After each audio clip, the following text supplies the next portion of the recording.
Mark, I'll talk to you on Friday. Okay.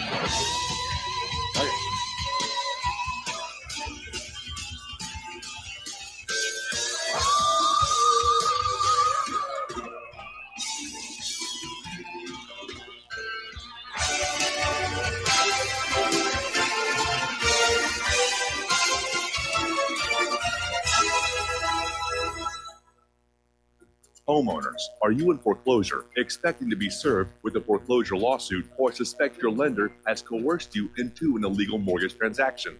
A huge number of mortgages made in the last 10 years have legal issues and are possibly defective. State laws and the U.S. Supreme Court have upheld that defective mortgage documents are grounds for foreclosure defense and for counterclaims in favor of the homeowner. If your mortgage has been sold or assigned since closing the loan, it may be defective and you may be paying the wrong party, and the lender may not have standing for the right to foreclose or collect payments under the law. If you would like to know if your mortgage is legal or not, or know if you are paying the right party, we can help. Our initial consultations are free of charge. We are not attorneys. We are legal researchers and work closely with experienced lawyers who know how to help you find the evidence to help you keep your home. Call toll free 1-855-2-KEEP-IT. That's 1-855-2-KEEP-IT today.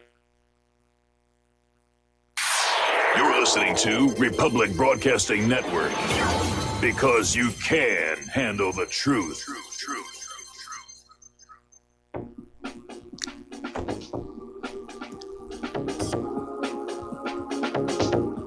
What really happened with your host, Mike Rivero. You're listening to the Republic Broadcasting Network, where you'll find out what the Fukushima's going on. And aloha, America. Welcome back to our show. It is Wednesday, March 6, 2019, middle of the weekday, hump day, start of that long, slow glide down to Pauhana Friday, and another interesting weekend here.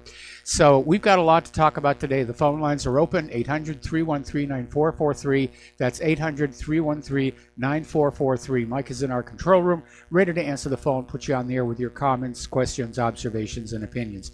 So let's just get right on into it. In the category of it was too good to be true, apparently less than 24 hours after Hillary Clinton was on camera, on news, saying that she was not going to run for president in 2020. Now she's waffling back on and apparently saying that she was surprised her announcement was taken at face value. Well, I mean, Hillary, how else should we take it? You said, I'm not running in 2020. And we all started popping champagne corks. But apparently sources have told New York Times reporter Maggie Haberman that Clinton was surprised by the reaction to her interview, and she was waiting to see Robert Mueller's Russia report before deciding. Well, if she's depending on Robert Mueller's Russia report, then I think she's probably not going to be running, because there's nothing there. There's nothing there. But, and it kind of makes you wonder what's going on in her brain, that she sat there and said, I'm not running in 2020, and then was surprised when everybody reacted to that statement. All right, let's turn to the war zones here. There's more about internal politics a little bit later. The war zones are all heating up, and apparently retired U.S. Army General Robert Scales told Fox Business Trish Regan that the United States military is already operating in the region of Venezuela, by which he means they are operating in Colombia, supposedly to thwart the drug trade, or at least thwart the trade of the competitors. And he's saying the military is already active. It's already ready to go there. They're already in position. They're training the Colombian army. They're keeping watch electronically over the border with Venezuela. And apparently the United States is now getting ready to sanction Cuba. Just going to go right down the list of all these countries in this hemisphere: sanction, invade, sanction, invade, sanction, invade, sanction, invade, sanction, invade. Now, something's going on inside Venezuela, because Germany's ambassador, Daniel Kriener, has been declared persona non grata over what Venezuela called interference into its internal affairs, and he has been given just 48 hours to get out of the country. And so something's going on inside there. Apparently, U.S. journalist Cody Weddle has been detained by the Venezuelan military intelligence, and apparently he and his Venezuelan colleague basically were detained by the military after an early morning raid on his home in Caracas. And Weddle is down in Venezuela reporting for WPLEG Local 10 in Miami. And apparently the station is not able to get in touch with him. They're obviously very concerned. His last report was on the return of U.S. recognized interim President Juan Guaido. Okay, now Washington is looking at this kind of you're either with us or you're against us mentality. No middle ground. And the United States is warning nations, third country actors, that do not take our side against Venezuela, they will be hit with sanctions as well. This is coming from Elliott Abrams during a press conference, basically saying you're either with us getting Venezuela overthrown, and if you're not, we're going to sanction you. So, but you know, there's a lot of countries out there that are willing to put up with the sanctions. And apparently over in India, they are getting very restive about resisting Trump's declarations on who they can and cannot trade with. And that's been going on a lot of different places, with the U.S. saying, Turkey, you know, you can't buy the missiles from Russia, and, you know, this country, Qatar, you can't buy from Russia, you've got to buy from us. So apparently the issue with India has to do with Iranian oil and Russia's S-400 systems.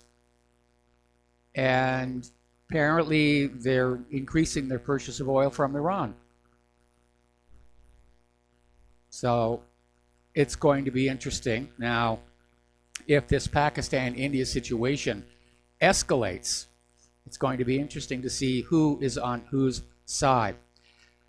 Now, do you remember Vovin and Lexus? These are these Russian telephone pranksters. They're known around the world for their trolling of politicians, where they'll get on the phone and they'll pretend to be somebody and they'll hoax them. And apparently they were able to get to Elliott Abrams to find out more about the U.S.-backed effort to unseat that country's legitimate government. And the full audio was reported in Sputnik. Posing as Swiss President Uli Maurer, who also serves as the country's finance minister, the pranksters contacted Abrams on 2 occasions in mid-February and early March, speaking to him for over 23 minutes about Swiss policy on the ongoing effort to freeze the Venezuelan government's assets as part of broader plans to replace Maduro with the U.S.-backed opposition leader Guaido. And they asked him point blank, is the U.S. going to invade Venezuela? This is what Elliott Abrams said. You know, we are not going to do that unless the regime does something completely crazy like attacking the U.S. embassy. But our information suggests that people in the regime and in the military are actually nervous about a U.S. invasion, and we think it is useful to keep them nervous, which is one reason why we will not say publicly, no, no, no, this will not happen. Well, Elliott, you just did. We're going to do a shout out now to our on-air affiliates who are just now rejoining our network. Over in the Senate, Senators Rand Paul, Republican of Kentucky, and Tom Udall, Democrat of New Mexico, are co-sponsoring a bill calling for the United States to withdraw military forces from Afghanistan. And the resolution is called the 2019 Afghan Forces Going Home After Noble Service Act, or Afghan for short, would simply declare victory. We won. We can get to go home. I don't think anybody looking at that would say that, yes, that was a victory. And you're going to have the interest behind that oil pipeline right of way, not to mention all that opium. They are not going to want Afghanistan to not have a U.S. garrison to protect their interests. So we'll see how far this actually goes. The text of the bill calls for all U.S. troops to be out of Afghanistan within a year of passage. Would also call for all U.S. troops who were deployed in the global war on terror to get bonuses of $2,500. That would be about 3 million troops. All right. Over in the Black Sea, as you know, NATO and the U.S. are stepping up their naval activities in response to the Kerch incident, where Ukrainian ships basically violated Russia's territorial waters, refused to follow the military patrol's orders, and they got taken prisoner. So apparently the commander of the U.S. Navy, Admiral John Michael Richardson, was being asked, what are we going to do about the Black Sea? And what he said was unexpected. When asked at the Atlantic Council in Washington on the 6th of February about the strategy against perceived aggressions from Russia, Richardson reportedly suggested that instead of responding to Moscow's actions, the U.S. should actually push first in a number of areas. So he wants to go in and poke them a little bit. Mike Pompeo, pardon me, is over in the Philippines, and the Philippines are getting very nervous about the possibility of war in their part of the Pacific. So they're dusting off this treaty that they've had with the United States. And in the middle of all the celebrations, festivities, what have you, Mike Pompeo basically came out with his version of the Kennedy Doctrine. And he said, any armed attack by China on a Philippine ship or plane in the South China Sea will be treated as an attack on an American ship or plane, bringing a U.S. military response. So, you know, sometimes it looks like everybody's just gathered around. They're all ready for war. They've got their guns, they've got the ammunition, and they're kind of looking at each other and saying, who's actually going to take that first step? Who's going to be the first one? Because they're, you know, whoever starts this thing will be demonized and vilified in the history books. Meanwhile, Washington has once again provoked Beijing by flying 2 B-52 nuclear-capable bombers over the South China Sea within close proximity to the Chinese mainland. Now, Trump is still insisting that all of this saber-rattling is not having a negative effect on the trade talks. I'm not sure I can buy that one. I'm not sure I can buy that one at all. Turning over to Syria, there's been a major escalation in northern Hama. Al-Qaeda carried out a major attack on several positions of the Syrian Arab Army near the town of Masasna in northern Hama. A military source told South Front that more than 16 Syrian Arab Army soldiers were killed in the attack. 6 Ansar al-Tawhid members, that's the Al-Qaeda group, were eliminated. And apparently this attack was launched from the Idlib demilitarized zone, which had been established under a Russian-Turkish agreement in September of last year. Well, I'd say that's not working out too well here. Sergei Lavrov is making a big case for all those people being held at the Rukban camp in southern Syria. And they've been trying to get these people out and get them relocated to their homes. And the United States forces will not let them go. And so Lavrov finally came on out and said, the people at the camp, they're not refugees, they're prisoners. And he says that Washington may be keeping this camp going to justify its continued military presence in Syria. Because, as you know, despite Donald Trump's promise of only a few weeks ago, the United States is not leaving Syria. They're violating the sovereignty of Syria, and they need a good excuse. Oh, look at the poor refugees. We've got to just take care of them. Have you no heart? The United Nations Organization for the Prohibition of Chemical Weapons have finally released their report into the alleged chemical weapons attack in Douma in the Syrian Arab Republic. Despite having a mandate to apportion blame, the OPCW did not. And what they basically found is they visited multiple sites where the attack supposedly took place, the hospital as well. And what they found was there were no chemical weapons. They found traces of chlorine, but they found no chemical weapons. And so now that bombing of Syria with cruise missiles by the United States, France, and Kingdom was completely unjustified. It was done under false pretenses. But then we've seen that before. with, Saddam's nuclear bombs. We'll probably see it again with Maduro's going to be accused of something. That's how they win your approval. They lie to you. And they lie to you an awful, awful lot. Great Britain has approved the sale of arms to Israel worth $445 million since the 2014 Gaza war, including components for drones, combat aircraft, and helicopters, along with spare parts for sniper rifles, according to figures seen by the Middle East Eye. The government data will raise fresh concerns that British-made weapons are being used by the Israeli military in the occupied territories, amid fears that components in sniper rifles used to kill scores of Palestinian civilians in recent weeks could have been made in Great Britain. And there are some British politicians who are saying, we've got to stop doing this. Unfortunately, Israel's supporters are screaming that they're anti-Semites and Jew haters, and everybody's making money off these weapon sales anyway. Israel has struck a Hamas compound in Gaza yesterday, supposedly in response to more of these explosive balloons. And I got to tell you, I think those explosive balloons are a false flag because they don't do anything. They never hit anything. The only time one of them has ever caused any damage, it broke a window. They're not an effective weapon. The only thing they're good for is to give Israel an excuse to say, oh, let's go in and bomb them again. So I think these explosive balloons are actually being released by agent provocateurs working for Israel.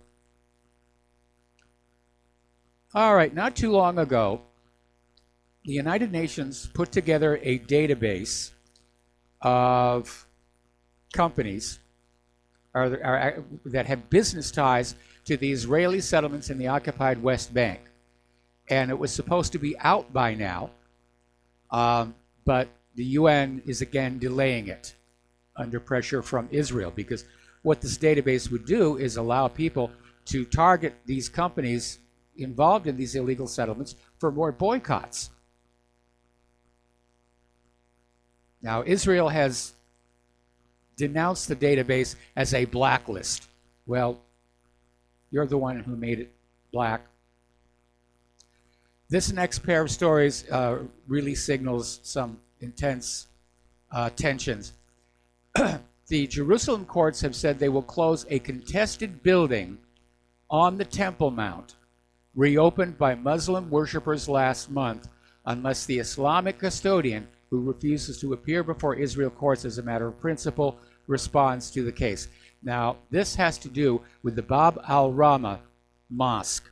This is the one that Israelis are already saying should be converted into a synagogue.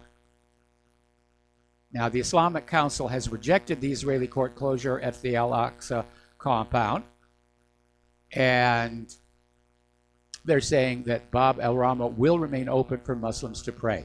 So we're coming up on actual conflict on that Temple Mount here.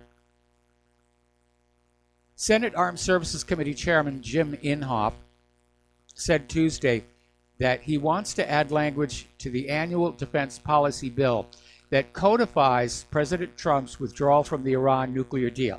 See, right now it's just an executive act. And Trump could turn right around with another executive act and get us back into that deal. I wish he would. Inhofe wants it to be an actual law so that Trump can't undo it all that easily. So Inhofe is saying basically that countries like Iran are just waiting Trump out. They think he's going to lose his next election. And the Iranians are hoping that the next president will be willing to reestablish the deal that John Kerry made. So, over in Qatar, they are still studying the purchase of Russia's S-400 missile air defense system, and basically rebuffing Saudi Arabia's opposition, saying it's none of Riyadh's business. Speaking of Saudi Arabia, very interesting little story out of The Guardian. And apparently there are signs of this rift growing between King Salman of Saudi Arabia and his heir, Mohammed bin Salman. Apparently they've had major disagreements over a number of important policy issues in recent weeks. And apparently the unease has been building ever since the murder in Turkey of the dissident Saudi journalist Jamal Khashoggi, which the CIA concluded was ordered by Prince Mohammed. However, these tensions increased dramatically in late February when the king, who's 83, visited Egypt, and he was warned by his advisors he was at risk of a potential move against him. And his entourage was so alarmed at the possible threat to his authority that a new security team comprised of more than 30 hand-picked loyalists from the Interior Ministry was flown to Egypt to replace the existing team. So it looks like the king was concerned about a coup d'etat or an assassination. And it can happen. That's what happened to Indira Gandhi. She was killed by her own protective detail. Speaking of India, apparently radar and satellite images of Indian Air Force strikes in Balakot are showing significant damages to one of Jaish al-Mohammed's largest training camps. We're going to take a break for commercials. We got a caller waiting on the line. We'll be right back.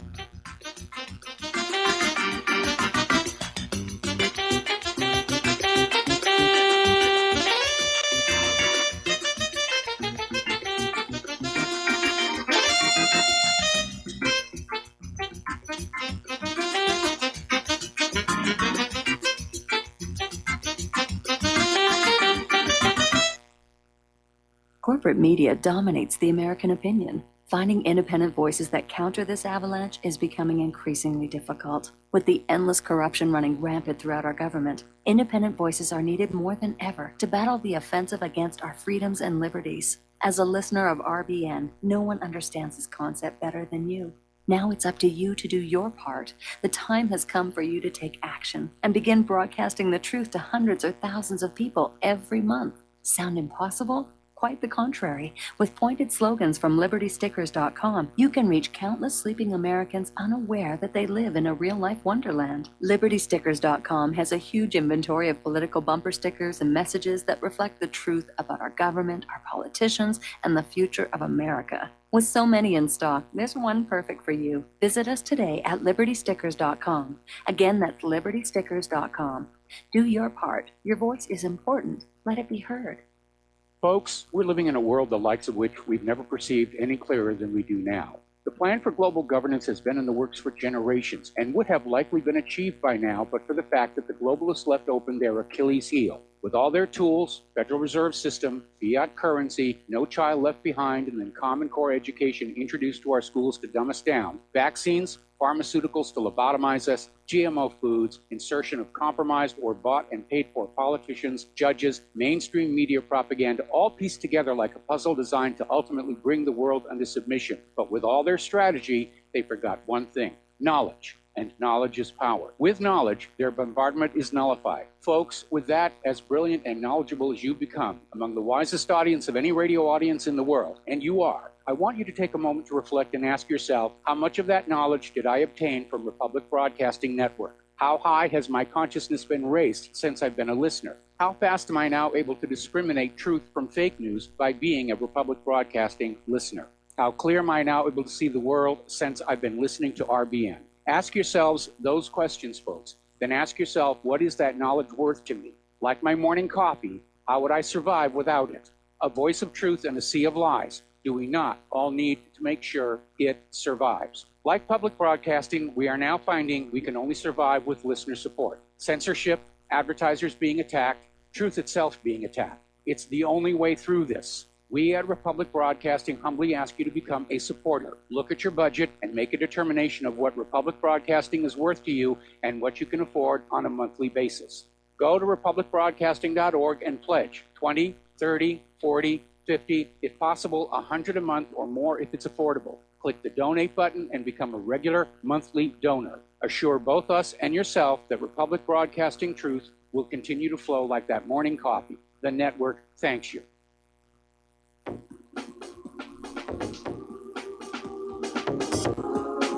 What really happened with your host, Mike Rivero. Join Mike on the air. Call toll-free 800-313-9443.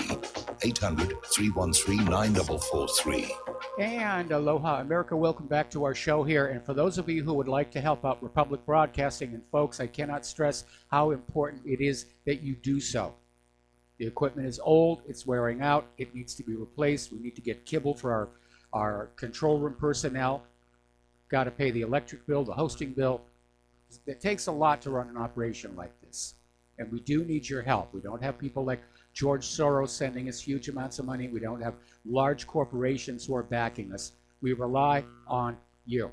And so the postal address to send a check, money order, or if you prefer anonymity cash, is Republic Broadcasting Network, 2251 Double Creek Drive, number 302, Round Rock, Texas, 78664. The phone number where you can make a credit or debit card donation or pledge to be a recurring subscriber is 800-724-2719, extension 1 during business hours, extension 3 at all other time. All right, let's go back to the phones here. Dustin in New Jersey. Aloha, Dustin. Welcome to the show. What's on your mind? Yeah, Mike, I know you talked about King Salmon, how they didn't tell him, like, they changed his security detail. He found out about it, like, on TV. Oh, really? Like, yeah. So, you know what, Mike? It's like, hey, Daddy, sit by this window here. Look at that view. You know, I'll be back. Yes. You know? But, like, yeah, I mean, that's basically, that's how much they all trust each other. You know, they don't. Pretty much. Well, I don't think it's unique to the Saudis. I mean, look at British history, and you'll find out that, you know, those princes, they're just close enough to that throne to drive them a little bit crazy. Richard II comes to mind. They're all wealthy, though. Like, to be on the throne or not, like, they're all wealthy. You know, they all have golden chairs and a fleet of cars and mansions. They have Riviera mansions and all this other crap. Like, you know, why would the ones who, like, why would you want to be in power when you can be, like, on the Riviera? You know what I mean? Well, I imagine there's a lot of people who are on the Riviera out of their free choice, and they don't represent a threat to the ruling class. But there are other individuals. Again, Crown Prince Mohammed bin Salman, he's next in line, and he wasn't meant to be. You know, it's just King Solomon basically took the crown princedom, if you will, away from his next oldest brother, who should have been next in line for the throne, and gave it to Muhammad. And I guess it just played on Muhammad's head. But it does look to me like there may have been an aborted palace coup of some kind. Remember when he had all those people put in the hotel? Was it the Carl Ritz over there? Yep. And then also there was that helicopter that got shot down, and then there was those shooting. Remember he went into an undisclosed location for a while because there's some kind of shooting involved.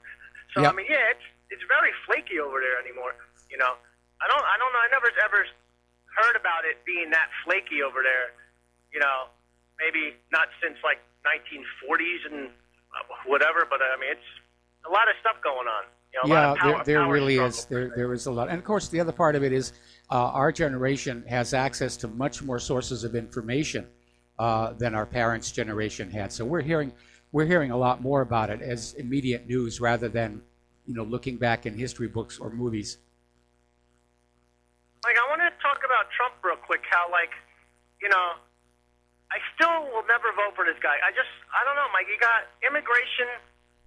It's like nothing's been done. They're still streaming across the border. That's on the front of the Drudge Report. Yep. We got a record trade deficit. Nothing's been done. Like, what? Nothing's been done. And it's just the same old modus operandi. The same people that were in Bush administration is in his administration.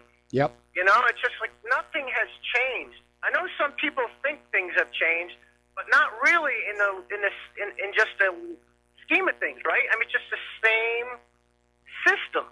Nothing's been fixed. Oh, and the election thing hasn't been fixed, like you always say. Yeah. You know, so, I mean, I don't see anything to look forward with Trump. You know, it's either he's scared to do it, or he's part of the problem, or he's part of this system, and we've been duped. I mean, that's the only two choices. I mean, I don't know. Do you think we've been duped? Well, we definitely did not get the Donald Trump that we voted for. My next story that I was going to report on was from Sputnik News. Basically, it's showing that John Bolton is pretty much running Trump's foreign policy. And I guess Trump just decided he didn't want to be bothered, or Bolton just came on in. But according to this story, apparently Bolton reduced the number of meetings of top national security meetings to a bare minimum. He's replaced specialists in the National Security Council with non-specialists who share his hawkish views. And apparently he's just constantly in Trump's office, literally sprinting to the Oval Office, trying to influence Trump's decisions. So. And we voted for Trump. We didn't vote for John Bolton, but Trump put in John Bolton. So it all leads, like all roads lead to Rome. Trump put these people in. That's the yeah, bottom but he line, did it right? to pay back political favors. I mean, Sheldon Adelson is the one who really wanted these people in there. Anyway, Dustin, got to let you go. Got to take another break for commercials, and we will be right back.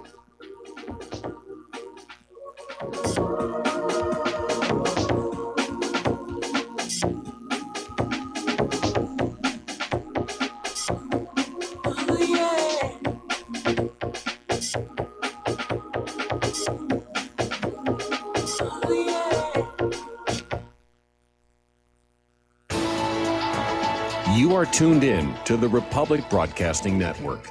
Visit our website by going to republicbroadcasting.org.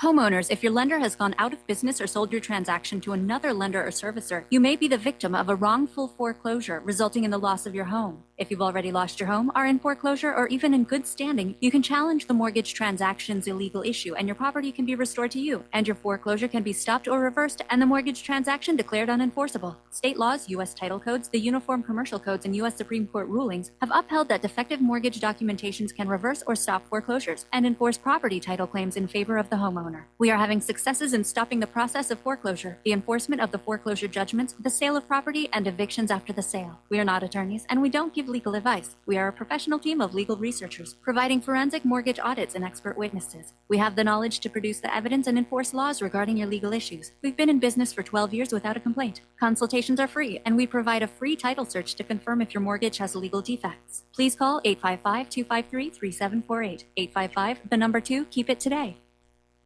Tired of being lied to by mass media? It's growing more and more apparent today that news is received less and less through standard media outlets. Even with a growing audience every day, RBN is beginning to direct more efforts into social media. Social media and the use of the internet is fast becoming the primary source of people for news, regardless of demographic. RBN has set out to provide some of the best news on the internet through republicbroadcasting.org, and also has begun to use the tools to our advantage by way of social media. Republic Broadcasting is now operating a Facebook page to function as yet another avenue to have our collective voice reach new audiences across not only America, but across the globe as well. The Facebook page features not only news, but also an RBN player to listen to our broadcast. Get involved by visiting facebook.com/Republic Broadcasting and liking our page and share it with your friends and family, because you can handle the truth. Without the right accessories, any guy can be off the mark. Whether you've invested thousands in your arsenal or you own a single trusted firearm, a visit to AROutfitting.com is in order. It's one of the finest online selections of tactical optics and AR parts and add-ons, like EOTech, quick target acquisition with no peripheral loss. Browse the full range of Nikon scopes and binoculars. AROutfitting.com can illuminate your world with streamlight gun-mounted lights from keychain to large handhelds, up to 1,100 lumens. Find some stability with Battenfield tactical bipods. AROutfitting.com has CMMG gun parts, barrels, assemblies, handguards, part kits, and more, plus mag-full clips and magazines. I know I've got you excited, so take a breath. Head to AROutfitting.com. The site's super easy to navigate and features a ton of technical info, including links to manuals. We also welcome vendor and manufacturer inquiries. Remember, if you don't see it, we can get it at AROutfitting.com. When all this twisted steel was swept away, did these remaining holes remain? reveal what's really happened. And aloha, America. Welcome back to the show here. And I'm looking more at the situation between King Solomon and the Crown Prince. And I want to clear up some possible confusion that we had from Dustin's phone call. King Solomon was well aware of the security shuffle. Apparently, there was concern that some of his security personnel were loyal to Crown Prince bin Salman, and all of a sudden, in the middle of this trip, that became a problem. And they even dismissed the Egyptian security personnel who were guarding the king while he was in Egypt, while they flew in these 30 hand-picked loyalists. And the king knew all about that. The part that he had to find out on TV was that Crown Prince Mohammed bin Salman, while serving as the deputy king, which is what they do when the king is out of the country, was to do some personnel changes. And one was the appointment of a female ambassador to the U.S., Princess Rima bint Bandar bint Sultan, and he promoted his full brother Khalid bin Salman to the Ministry of Defense, which further concentrated power in one branch of the ruling family. That's what the king found out on TV and was apparently very angry. First of all, he didn't think Khalid was ready for a senior position. And yeah, it does look like there are going to be sparks. There are going to be sparks. There's no question out there. All right, let's take a phone call here from Miles in Maine. Aloha, welcome to the show. What's on your mind? Aloha, Michael. I got to agree with Dustin there on this illegal alien thing, and I thought it would be interesting how we have these debt clocks. I mean, if we had an illegal alien clock that was on every channel or as many channels as we could get it, and it just showed every day 2,500, 5,000, 10,000, whatever's coming through here, because I don't think we're ever going to really know, but from what they tell us and what our best estimates could be. And I think it would just be beautiful to just have this thing rolling, and then underneath it, instead of a debt clock, the debt that this illegal alien invasion costs us every day, yearly, and with the budget. Just a really nice illustration to kind of get it home to these people, and particularly these Democrats and any of these Republicans that go along with the illegal invasion here. And secondly, I had another question for you. It was about yesterday's call. You were talking to Art from Off the Grid. Yes. And you had mentioned a pain reliever that was natural, so you can do something for yourself naturally. And you called it Kratom. Kratom or Kratom. K-R-A-T-O-M. Could you spell that one? Kratom. Michael, thank you very much, and keep up the good work. Always an amazing show. All right, thanks an awful lot. And I just did a quick web search, and I'm not seeing an immigration clock. You're right, we should have one. I thought maybe there's that website that has all those different clocks on it, the national debt, the per person share of the debt, all this other stuff. They might have it, but again, how do you really know? I mean, they're just pouring across that border. It's not like they're going through a turnstile where they can keep an accurate count. And our phone lines are open again. Now, earlier in the program, I was talking about how the United States loves to throw its weight around to try and make deals, preferring to arm twist the sales rather than to come up with a really good product at a good price that the customer would really like here.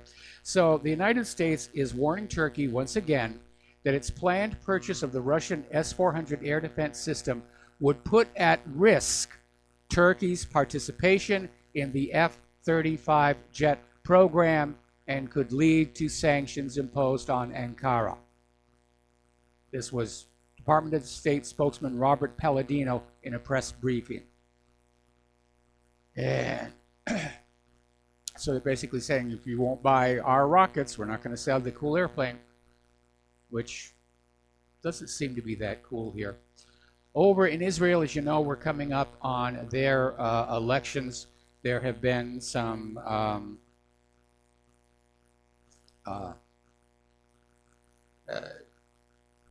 reshuffling of the parties, forming of new coalitions that have really raised a lot of eyebrows. But as of right now, half of Israel voters still haven't decided who they're going to vote for. Half. I think that's significant. I think the Israeli people are they're mystified by their government here. As you know, Russia has built some, or is building some amazing weapons. One of them is the Zircon hypersonic cruise missile. And the Zircon hasn't attracted the same level of media hysteria as the Avangard reentry vehicle or even the air-launched Kinzhal aeroballistic missile. It does represent an important advance in military technology and represents the state-of-the-art of Russia's military technologies. The secrecy surrounding the 3M22 Zircon, to the point of there existing no official images of the weapon, is remarkable and reminds one of the careful efforts to conceal the true nature of the P-700 Granite heavy anti-ship missile, specifically its air-breathing ramjet propulsion. Anyway, these are all seen as challenging U.S. naval dominance. So, of course, we have the Navy coming on back and say, well, you're just going to have to give us more money. You're just going to have to give us more money. There's a lot of deception out there. In fact, I was down at the Pearl Harbor Museums with some guests the other day, and they were looking at some models.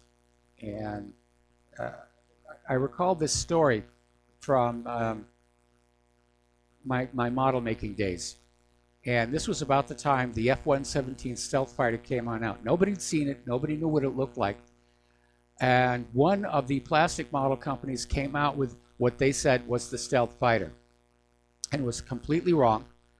And worse than that, I could tell looking at it, this thing would never fly even if it did. And I was wondering, were they just trying to get to market sooner, to get something for people to play with? Or was it a clever plot to perhaps send Russia down a wrong path? Because obviously one of the things that spies will do in each other's countries is buy up anything related to the military, model kits, picture books, and send them back home here. Over in Korea, we're seeing the start of the denouement, I think, if you will, from the failure of the second summit. And according to the Center for Strategic and International Studies, North Korea has started rebuilding that rocket launch facility that they had torn down. Now, the facility was also used for peaceful scientific satellite launches, so please keep that in mind. But obviously, Kim Jong-un thinks he's not going to get anything from Donald Trump. What Kim Jong-un wanted was parity. We'll start getting rid of our nuclear weapons, you start getting rid of the sanctions, and Trump did that same old thing. No, you got to do what we say first, and then we'll do nice for you. And that does not play very well in the rest of the world. The top U.S. commander in Europe on Tuesday declared that American and NATO troops could not yet mount a credible deterrence against Russian aggression, noting the Kremlin's efforts to modernize its armed forces are eroding the United States military advantage in Europe. This is General Curtis Scaparotti, the U.S. European Command head, NATO's supreme allied commander. And he's basically saying there's a lack of manpower, naval capability shortfalls, inadequate intelligence, surveillance, and reconnaissance capacity. Why? Those are the reasons. American and NATO troops are unable to handle the credible deterrences against Russian aggression. So give us more money. We need more money. We need to modernize our force. We want more money. Money, money, money, money, money, money, money, money. Speaking of money, the U.S. Department of Defense wants to retire an old aircraft carrier early. We talked about this, I think, about a week ago, while building 2 new ones, along with adding other goodies to their Christmas wish list. And to nobody's surprise, politicians from states with the shipyards and naval bases that employ their constituents want to keep the old carrier and build the new ones, because those carriers take a lot of care and upkeep, and it's more money here. Now, the nation would be better off if Congress retired the USS Harry S. Truman and nixed the Department of Defense request for 2 new Ford-class carriers and worked up plans for an orderly retirement of several more carriers. This next sentence repeats something I've been saying for a long time. The U.S. Navy's surface warfare ship complement is too large, too expensive, and 2, fighting previous wars oriented to serve any rational defense purpose. Well, I'm glad I'm not the only person who noticed that. So, anyway.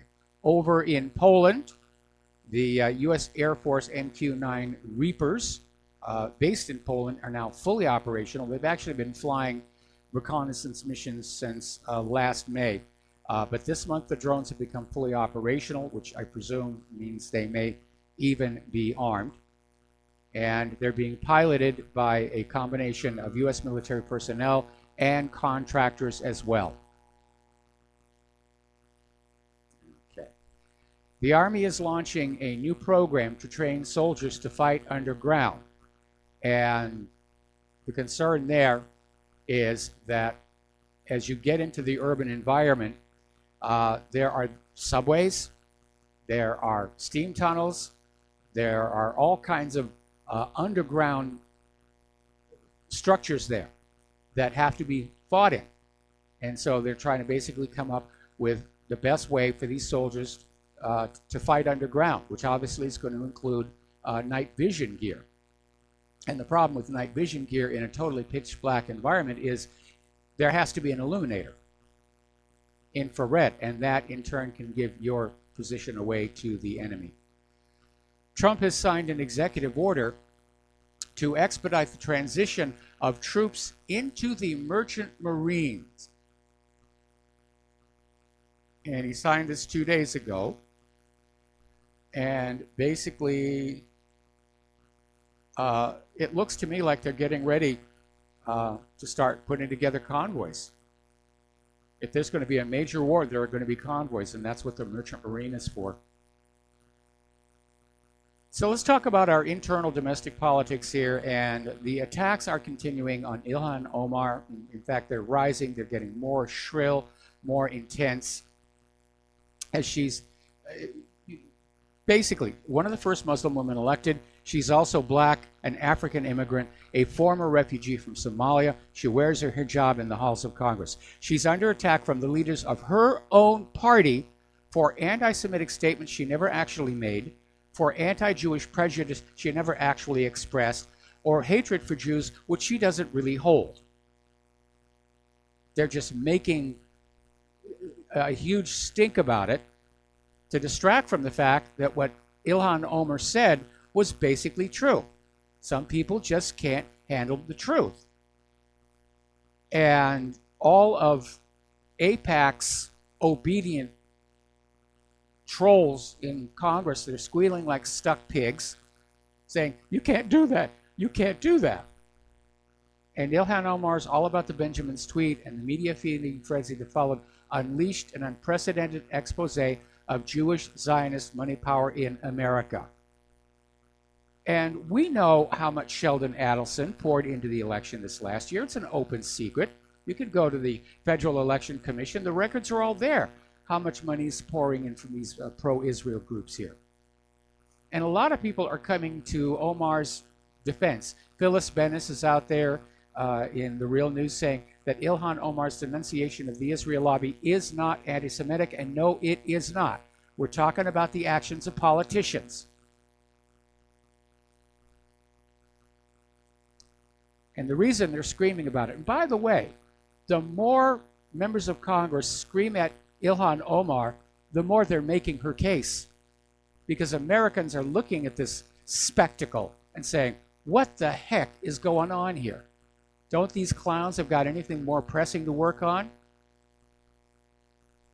There was an article over in Outline basically saying, it raises the question, is AIPAC too powerful? It is making it a topic of discussion for polite company. And of course, every time there's anything that exposes Israel's undue influence over our country, oh, it's anti-Semitism, it's this, it's that. Somebody put up a video, do you care that Israel controls U.S. politicians? Well, you ought to. You really ought to, because we, the American people, are supposed to be in control of America's politicians. Now, American Jews, including prominent figures like Naomi Klein have signed an open letter in support of Ilhan Omar. And I love this last quote from the letter. We thank Ilhan Omar for having the bravery to shake up the congressional taboo against criticizing Israel. As Jews with a long tradition of social justice and anti-racism, AIPAC does not represent us. All right.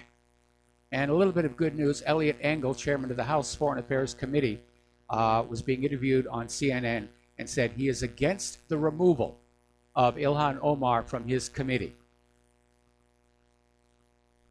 So I'm glad she's standing up. She's not backing down anymore. She shouldn't have even apologized the first time. Because that's the only way you can defeat. When they're smearing you with this stuff, you just stand right up to them and you give back just as good as they give you. If you back down, they keep pushing, building up momentum. Even Reality Check did a segment saying Representative Omar's comments on Israel were not anti-Semitic, and they aren't. They are comments on politics. They're comments on the actions of a government.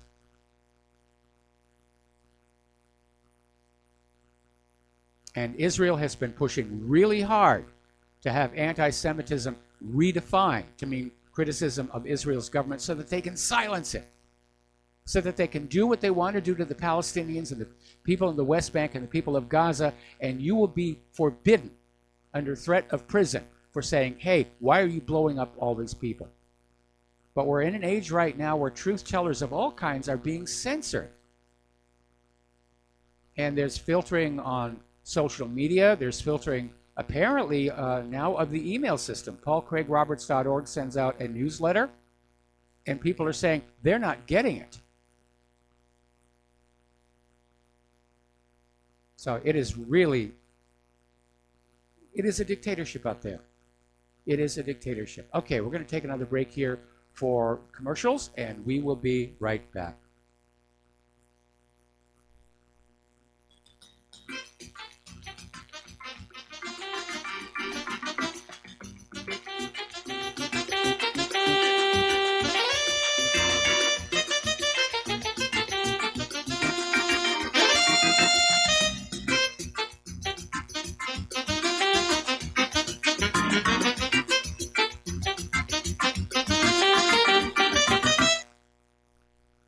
Okay, nurse, let's get this man to the ER stat. Right away, doctor. We see this every day. Heart attack or angina pain due to blocked and clogged arteries. Chelation can remove obstructions or blockages from arteries and help avoid painful and expensive surgery. Now there's Angioprim. It's a liquid oral chelation product that you take with juice. You start to feel the results fast. Angioprim increases blood flow all over the body, and that means more energy and strength to take on the day with less aches and pains.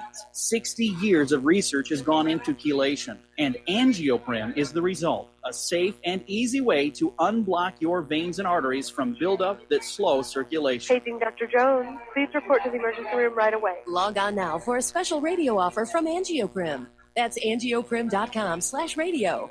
ANGIOPRIM. Angioprim.com/radio or call 877-882-7221. That's 877-882-7221.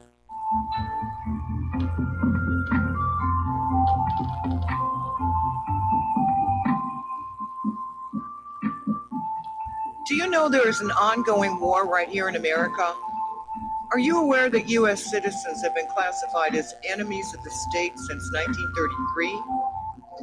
Have you recognized that our entire government is really a vast network of interlocking corporations engaged in commerce? Look up Title 28, Section 3002. Tune in to In Defense of Humanity on Saturday nights at 7 p.m. Central Time.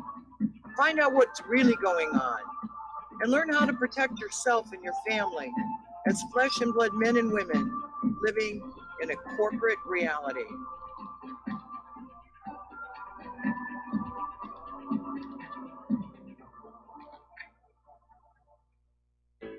Many people write us about their experience with Extendivite.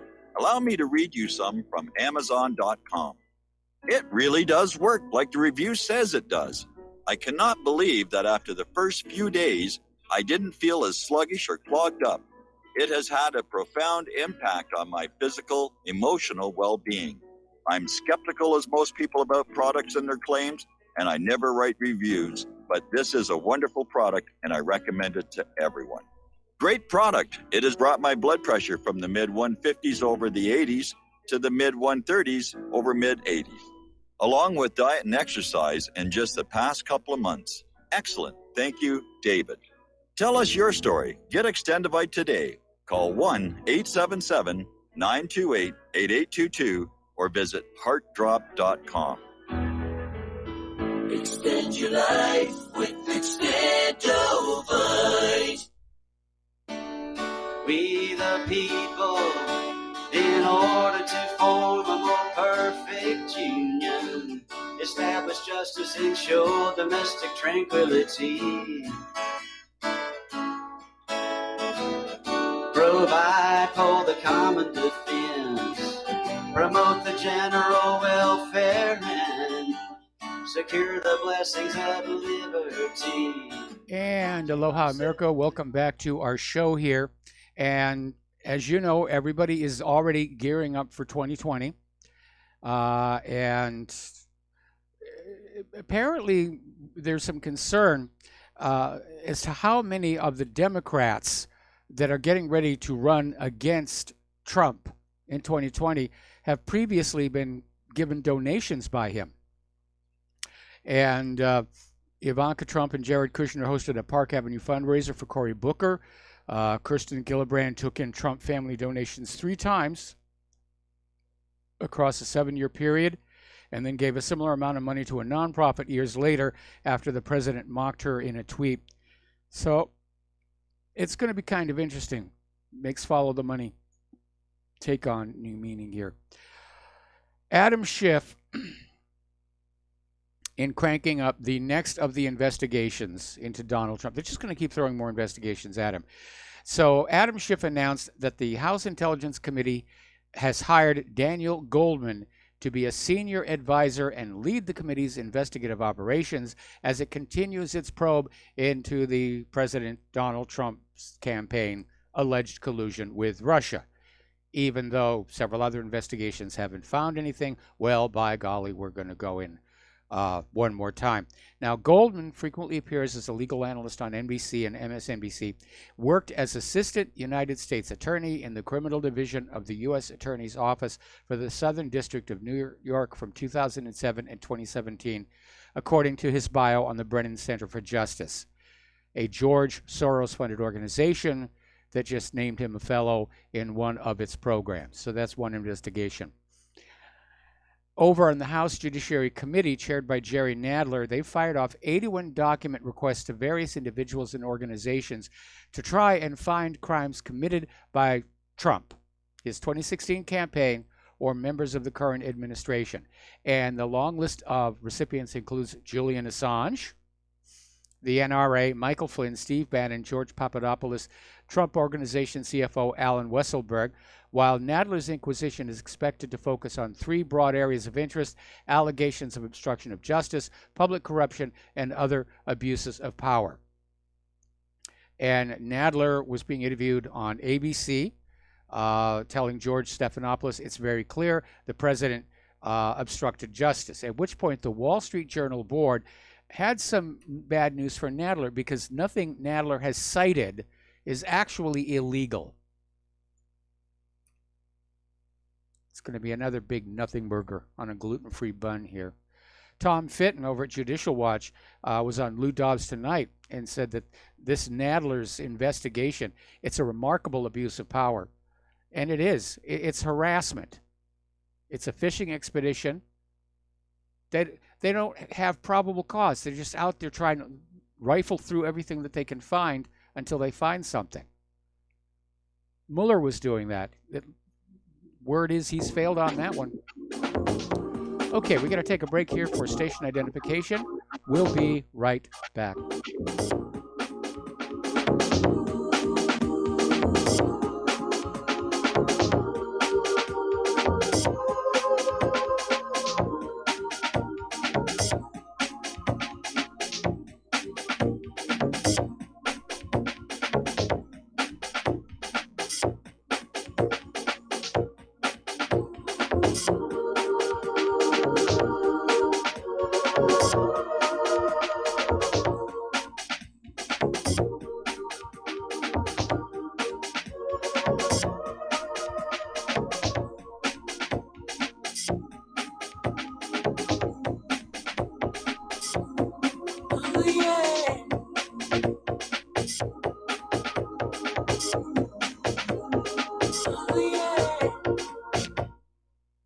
Corporate media dominates the American opinion. Finding independent voices that counter this avalanche is becoming increasingly difficult. With the endless corruption running rampant throughout our government, independent voices are needed more than ever to battle the offensive against our freedoms and liberties. As a listener of RBN, no one understands this concept better than you. Now it's up to you to do your part. The time has come for you to take action and begin broadcasting the truth to hundreds or thousands of people every month. Sound impossible? Quite the contrary. With pointed slogans from LibertyStickers.com, you can reach countless sleeping Americans unaware that they live in a real-life wonderland. LibertyStickers.com has a huge inventory of political bumper stickers and messages that reflect the truth about our government, our politicians, and the future of America. With so many in stock, there's one perfect for you. Visit us today at LibertyStickers.com. Again, that's LibertyStickers.com. Do your part. Your voice is important. Let it be heard. This is RBN, the Republic Broadcasting Network.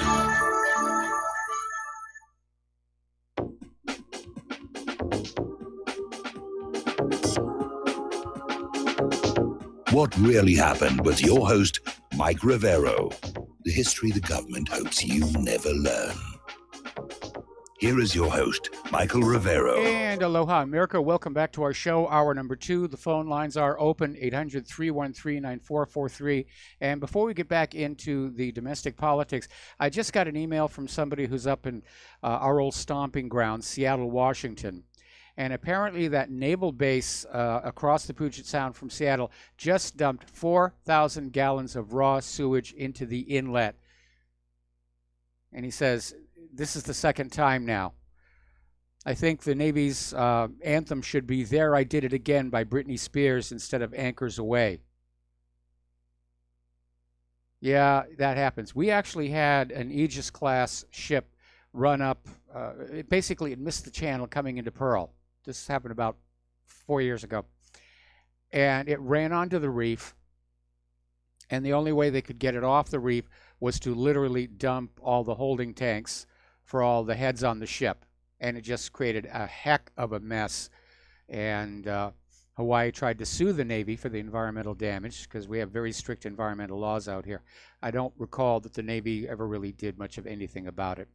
All right. The other day we were talking about this story where President Donald Trump issued an order for Jared Kushner to be given a security clearance, and that this ruffled the feathers of some of the White House staff, like then Chief of Staff John Kelly, White House counsel Don McGahn. And I said I wasn't sure if the president actually does have that authority. As it turns out, yes, he does. He has the legal authority to grant clearances. So he was within his rights and authority, both for Jared Kushner, and apparently now he wants one for Ivanka Trump. I can't imagine why. I mean, I'm not dissing Ivanka Trump, but she's not taking part in the government as far as I know. All righty.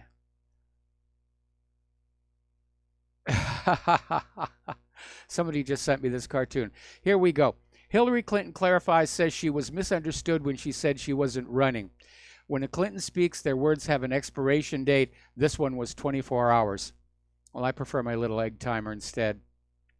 But yeah, that is just so weird. Okay. And I want to do this little flashback story because in this era of rampant corruption, it's important that we keep looking at what was going on. Early in the Hillary Clinton email case, the Department of Justice reached a decision that would basically impact the FBI's investigation into Clinton's use of a private email server. The Department of Justice, under then Attorney General Loretta Lynch, decided to set an unusually high threshold for prosecuting Clinton, basically ensuring from the outset she would not be charged. In order for Clinton to be prosecuted, the Department of Justice required the FBI to establish evidence of intent, even though Title 18 does not require this. So it was Loretta Lynch who basically rigged the investigation so that Hillary could skate free. But of course, she's never been charged. She's never had her day in court. At some point, she could still find herself standing before a judge. I don't know what the statute of limitations is for Title 18 felony violations, but I imagine it's probably not short here.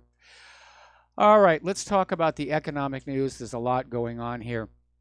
And as you know, we're going back and forth with tariffs, China, and everybody's out there saying pro and con. But tariffs are just another form of tax. And like any tax, the increase in cost to a tariffed product gets passed on to the consumer. And it is amazing how many people think that this trade war with China is costing China. It doesn't. Just last year, Americans spent $1.4 billion per month on trade war taxes. That's how much it's costing us. $1.4 billion a month, every month, last year. It's you who pay for the tariffs, not the Chinese here. Over at Whole Foods, which is now owned by Amazon, as you know, there was a big stink, public pressure, and talking about the pay of the warehouse workers. Amazon enacted a $15 minimum wage for all its employees as of the 1st of last November, including workers at grocery chain Whole Foods, which it purchased in 2017. All Whole Foods employees paid less than $15 an hour saw their wages increase to at least that, with all other team members receiving a $1 an hour wage increase and team leaders receiving a $2 an hour increase. But since the wage increase, Whole Food employees are saying their hours are being cut back to the point where it negates the wage gains. Now, why this is very angering to me is these employees are being paid the money, but are being told to do less work, which means if we go into a Whole Foods, the service isn't going to be as good. It's not going to be as clean. I think this was just a bad move. And it's another abuse, excess of corporate greed. We're going to do a shout out now to our on-air affiliates who are just now rejoining our network. Italy is now planning to formally back China's multi-trillion-dollar Belt and Road Initiative. It would become the first G7 nation to join the project, which promises to significantly boost global trade. And Rome is preparing to sign a memorandum of understanding to officially support the project, championed by Chinese President Xi Jinping by the end of March. And of course, that's raising eyebrows in Washington. Because that Road and Belt Initiative, it's going to make it much cheaper, much faster, much easier for goods grown and manufactured in Asia to reach the European markets. And the U.S. is looking at those European markets and getting a little bit of nervous. Down on the border. Remember about a month ago, there was this New York Times editorial that said, there is no emergency at the border. Really, you're just being silly. Well, that was then, this is now. And the New York Times now concedes the border is at a breaking point. Remember, as Trump gave his State of the Union speech last month, the Times branded the president a liar over his claim there's an urgent national crisis at our border. Times said this is false, using a non sequitur about individuals attempting to cross the border, while admitting at the bottom of the fact check that a record number of families have tried to cross the border in recent months rather. And there are a lot of people, and nobody really knows how many there are. The U.S. Border Patrol apprehended more than 66,000 migrants at the southern border just in February. 66,000 just for the month that we just got out of, the highest total for a single month in almost a decade. The majority of those arrested were migrant families or children traveling alone or without a parent, according to figures released Tuesday by U.S. Customs and Border Protection. Now, many of the migrants say they're fleeing criminal gangs and poverty in Central America to seek asylum in the United States. All right, we're going to take a phone call now from Layla in Canada. Layla, aloha. I haven't heard from you in a while. What's on your mind? I haven't been listening to your show, so I hope I'm not repeating anything that's been said before. I've been doing a lot of research, and I've come to realize that what I suspected is accurate. There is no such thing as a Jewish ethnicity. Yes. It was a pejorative that was created in Europe, and a lot of people, and also the three dominant Jewish religions of today, especially Chabad, were all created in the extremist ghettos where they were always self-segregated because they considered themselves superior to everyone else. Yes. And having a direct line to the one supreme God. Unfortunately, I have listened to some recordings of some of the lessons that they give in teaching Hebrew. The Hebrew that they teach is not even a legitimate language. It was also a fabricated synthesis. And they're even daring to call it biblical Hebrew. But there's just an arrogance, a supreme arrogance, a presumption of entitlement to the planet that is utterly terrifying. If the U.S. wants to survive, then the Americans who are still capable of doing so must do everything in their power to destroy Israel, to bring it down, because it is a threat not only to the U.S. and all Western civilizations, it is a threat to the planet. It is a threat to the concept of human dignity and anything that we value as representing humane and compassionate behavior.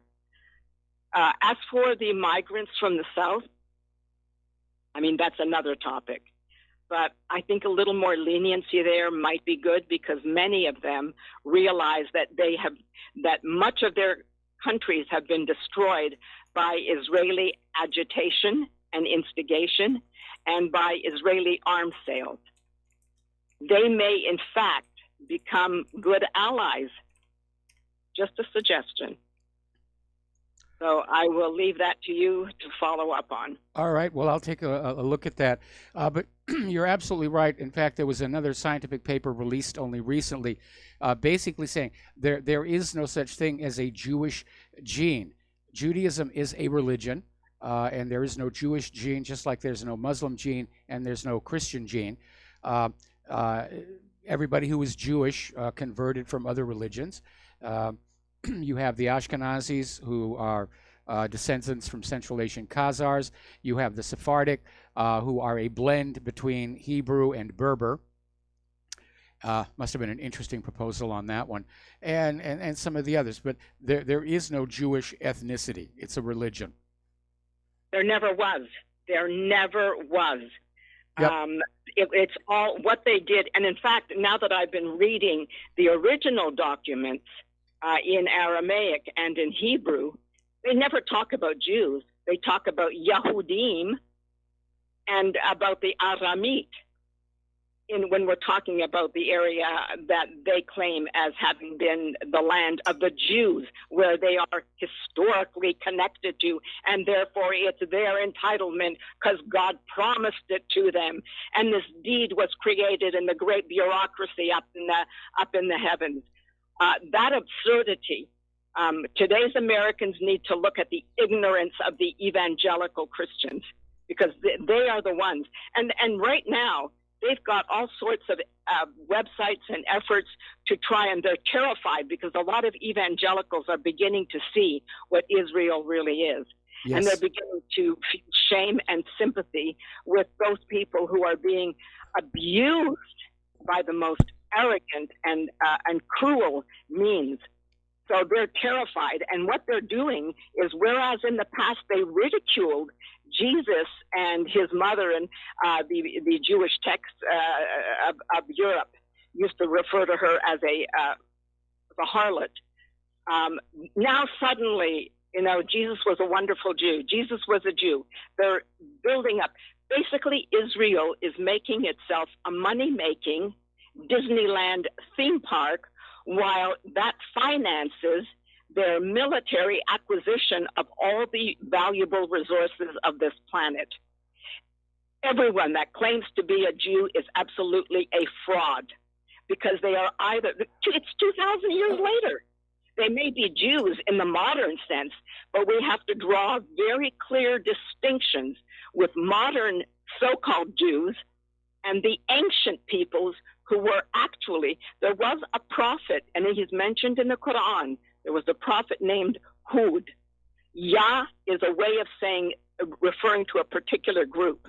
So Yahud, Yahudim is the plural in the ancient Hebrew, and in the Aramaic, the which I now discover is language that my ancestry spoke, ends in the suffixes is where you can tell the difference in the name and the way the words are converted, because case and gender and all of those depend on this construction of the words. But now that I unfortunately, like a fool, I initially relied on the English translations. Now that I have taken advantage of what I learned from my parents and have studied the alphabet, which is actually quite simple. If you look at the original documents, they always refer to them as Yahudim or Arami. And there are so many, there are dozens of groups, and none of them were distinct ethnic groups. All of these nomadic groups were basically pastoralists that were related to settled communities throughout Syria and Syria. That's a disgrace what's happening in Syria. I mean, the fact that we've tolerated it, and this fool Trump, I'm sorry, I cannot think of a more debased form of human life than this man who lived off the criminal money of the Zionist organizations in New York, and lied to everybody, and became president. I don't think he is necessarily a better choice than Hillary Clinton. As much as I detested her and still do detest her and consider her a lowlife, I don't think Trump is any better. Well, Trump has been certainly a major disappointment, and I think he's a one-term president. And now, of course, we have Hillary saying that she's not going to run, and then she is going to run.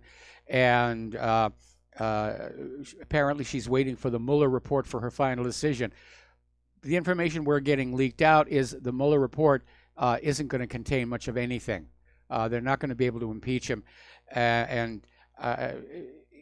It's amazing how rancorous politics has become in this country. And they're not even trying to hide it from the public anymore.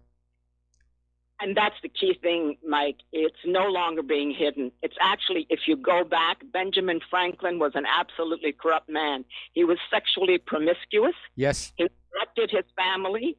He used to copulate with women in France to get the money in order to finance the revolution.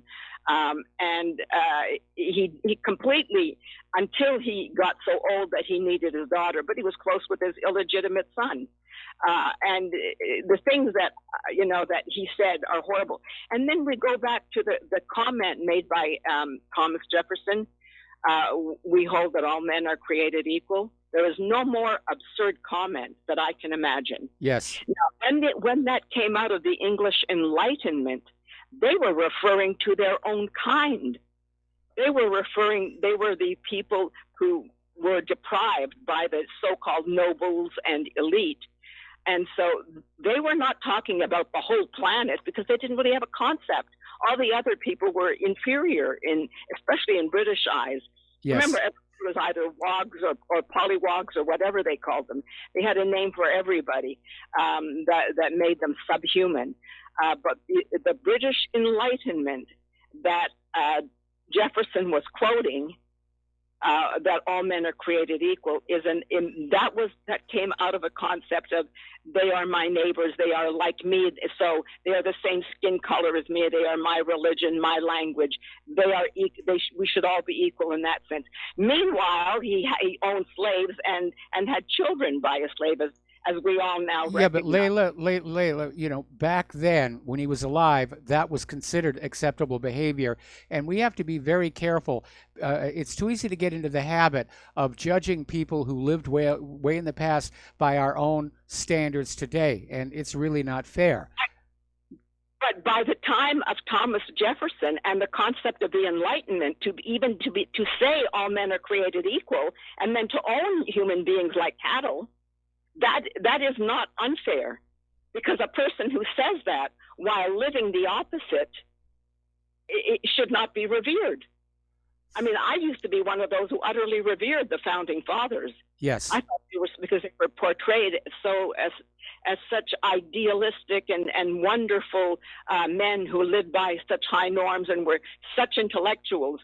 Well, the reality is very far from it. Yeah. And the few presidents who were actually ethical were murdered. Yeah, you're right about that. Anyway, Layla, thank you for the call. We got to let you go. We got to take a break for commercials. We'll be right back with more news.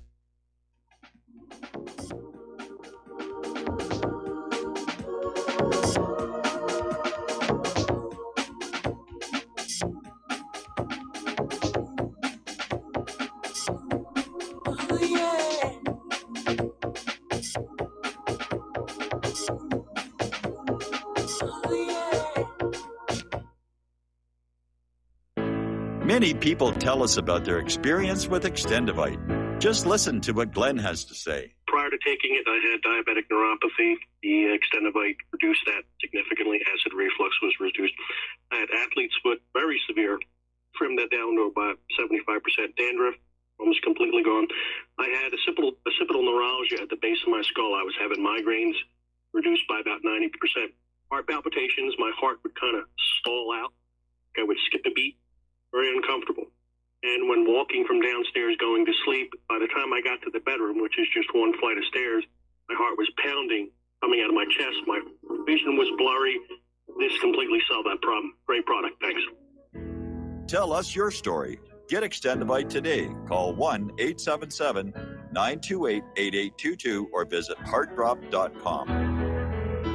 Extend your life with Extendivite. Folks, we're living in a world the likes of which we've never perceived any clearer than we do now. The plan for global governance has been in the works for generations and would have likely been achieved by now, but for the fact that the globalists left open their Achilles heel. With all their tools, Federal Reserve System, fiat currency, no child left behind, and then Common Core education introduced to our schools to dumb us down, vaccines, pharmaceuticals to lobotomize us, GMO foods, insertion of compromised or bought and paid for politicians, judges, mainstream media propaganda, all pieced together like a puzzle designed to ultimately bring the world under submission. But with all their strategy, they forgot one thing: knowledge. And knowledge is power. With knowledge, their bombardment is nullified. Folks, with that, as brilliant and knowledgeable as you've become, among the wisest audience of any radio audience in the world, and you are, I want you to take a moment to reflect and ask yourself, how much of that knowledge did I obtain from Republic Broadcasting Network? How high has my consciousness been raised since I've been a listener? How fast am I now able to discriminate truth from fake news by being a Republic Broadcasting listener? How clear am I now able to see the world since I've been listening to RBN? Ask yourselves those questions, folks. Then ask yourself, what is that knowledge worth to me? Like my morning coffee, how would I survive without it? A voice of truth in a sea of lies. Do we not all need to make sure it survives? Like public broadcasting, we are now finding we can only survive with listener support. Censorship, advertisers being attacked, truth itself being attacked. It's the only way through this. We at Republic Broadcasting humbly ask you to become a supporter. Look at your budget and make a determination of what Republic Broadcasting is worth to you and what you can afford on a monthly basis. Go to republicbroadcasting.org and pledge $20, $30, $40, $50, if possible, $100 a month or more if it's affordable. Click the donate button and become a regular monthly donor. Assure both us and yourself that Republic Broadcasting truth will continue to flow like that morning coffee. The network thanks you. When all this twisted steel was swept away. Did these remaining holes reveal what's really happened? And aloha, America. Welcome back to our show here. And just doing some research on email. We seem to be having a lot of problems with email getting to Southern California, pretty much anywhere else. And we're getting this strange error message that I've never seen before. So if there's an email expert out there, you can call into the show here. Recipient address rejected, user unknown in virtual alias table. Now, I've been working with email for a very long time. I've never seen that one before. So once again, the engineers have changed something, and we're all scrambling to catch up. All right, let's take a phone call. Nick, retired Delta pilot. Aloha, welcome to the show. What's on your mind? Yes, sir. I've been working on this TWA 800 thing for 20-some-odd years, and I filed a petition with the NTSB.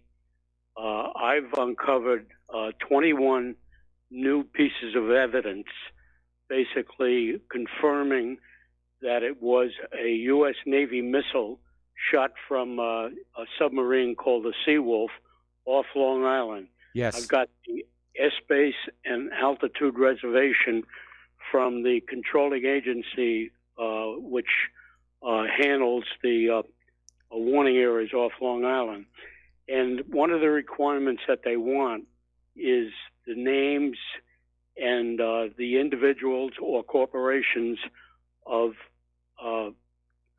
the information that I have. And one of the things that I have is what was recorded. It's new. The NTSB record has been changed, which came from what really happened.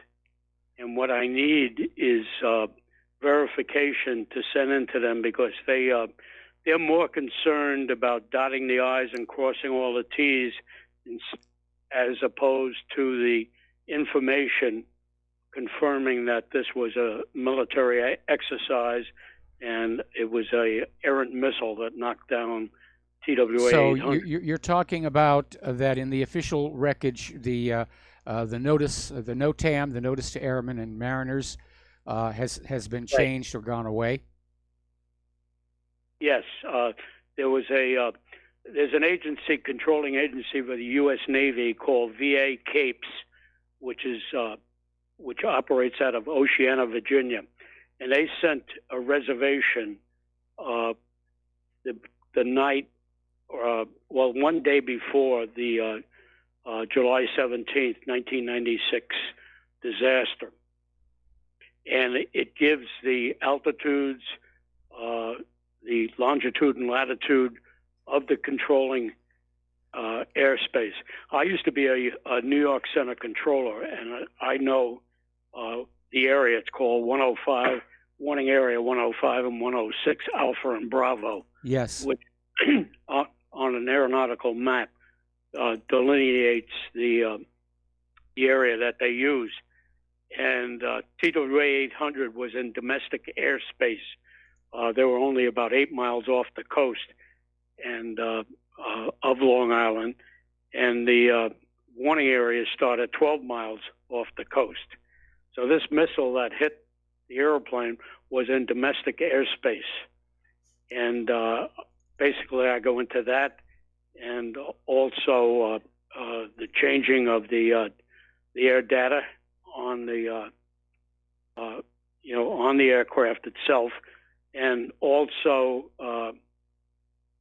the flammability of they claim it was 50 gallons in a tank that holds 28,000 cubic feet of air, and 50 gallons is the amount that was in the residual fuel in the tank. Well, which tank are we talking about? Anyway, we're almost out of time here. Listen, would you shoot me an email saying exactly what it is that you need me to come up with you because I need to get back to doing the radio show. I haven't actually looked at this stuff in so long, and it may take me a while to try and dig something out here. What email address should I send it to? Just the one that's at the top of the website, wrh@whatreallyhappened.com. What is that again? Whiskey Romeo Hotel at whatreallyhappened.com. Okay. I'll send you what I have, and matter of fact, I'll send you a copy of the petition for reconsideration and modification that I sent to the NTSB that they're disputing. They claim it was a center fuel tank, and as I said, I was an international captain, and I happened to retire 2 months prior to the disaster. And had I been 2 months younger, it conceivably could have been me because I was flying out of Kennedy to Europe. Okay, well, we got to take another break here for commercials, and I'm going to have to let you go, but just shoot me the email, and I'll try and come up with something to help you out, okay? So we'll be back after these words from our sponsors.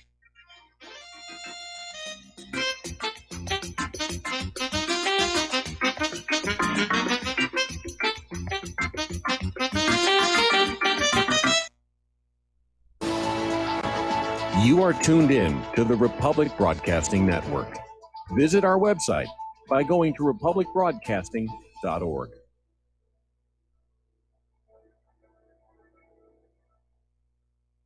Homeowners, are you in foreclosure, expecting to be served with a foreclosure lawsuit, or suspect your lender has coerced you into an illegal mortgage transaction?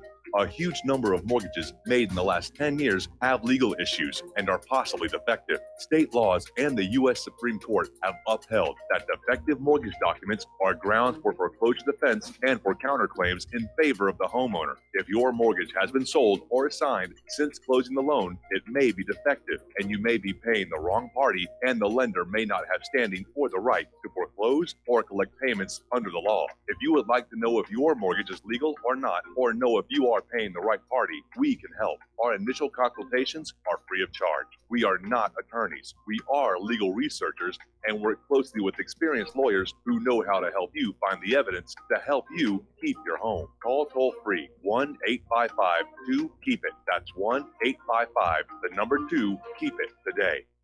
Do you worry a lot? If you're forgetful, nervous, moody, or overwhelmed, chances are you're not protecting yourself from the ravaging effects of stress and anxiety. No matter the cause, ongoing stress and elevated levels of the stress hormone cortisol can rob your memory, your health, your quality of life, and your future. Now you can combat the effects of stress and anxiety while improving your memory and recall at the same time with the dietary supplement Calm and Clever. Studies show that the ingredients in Calm and Clever reduce cortisol by as much as 30% in as little as 1 to 2 weeks and increase your ability to recall facts, names, and numbers in 4 to 12 weeks. Calm and Clever was created by scientist Kurt Hendricks, a principal investigator in 2 NIH-funded studies on Alzheimer's disease. Try Calm and Clever for 2 months. You'll feel the difference. Call 1-800-758-8746 or go to calmandclever.com.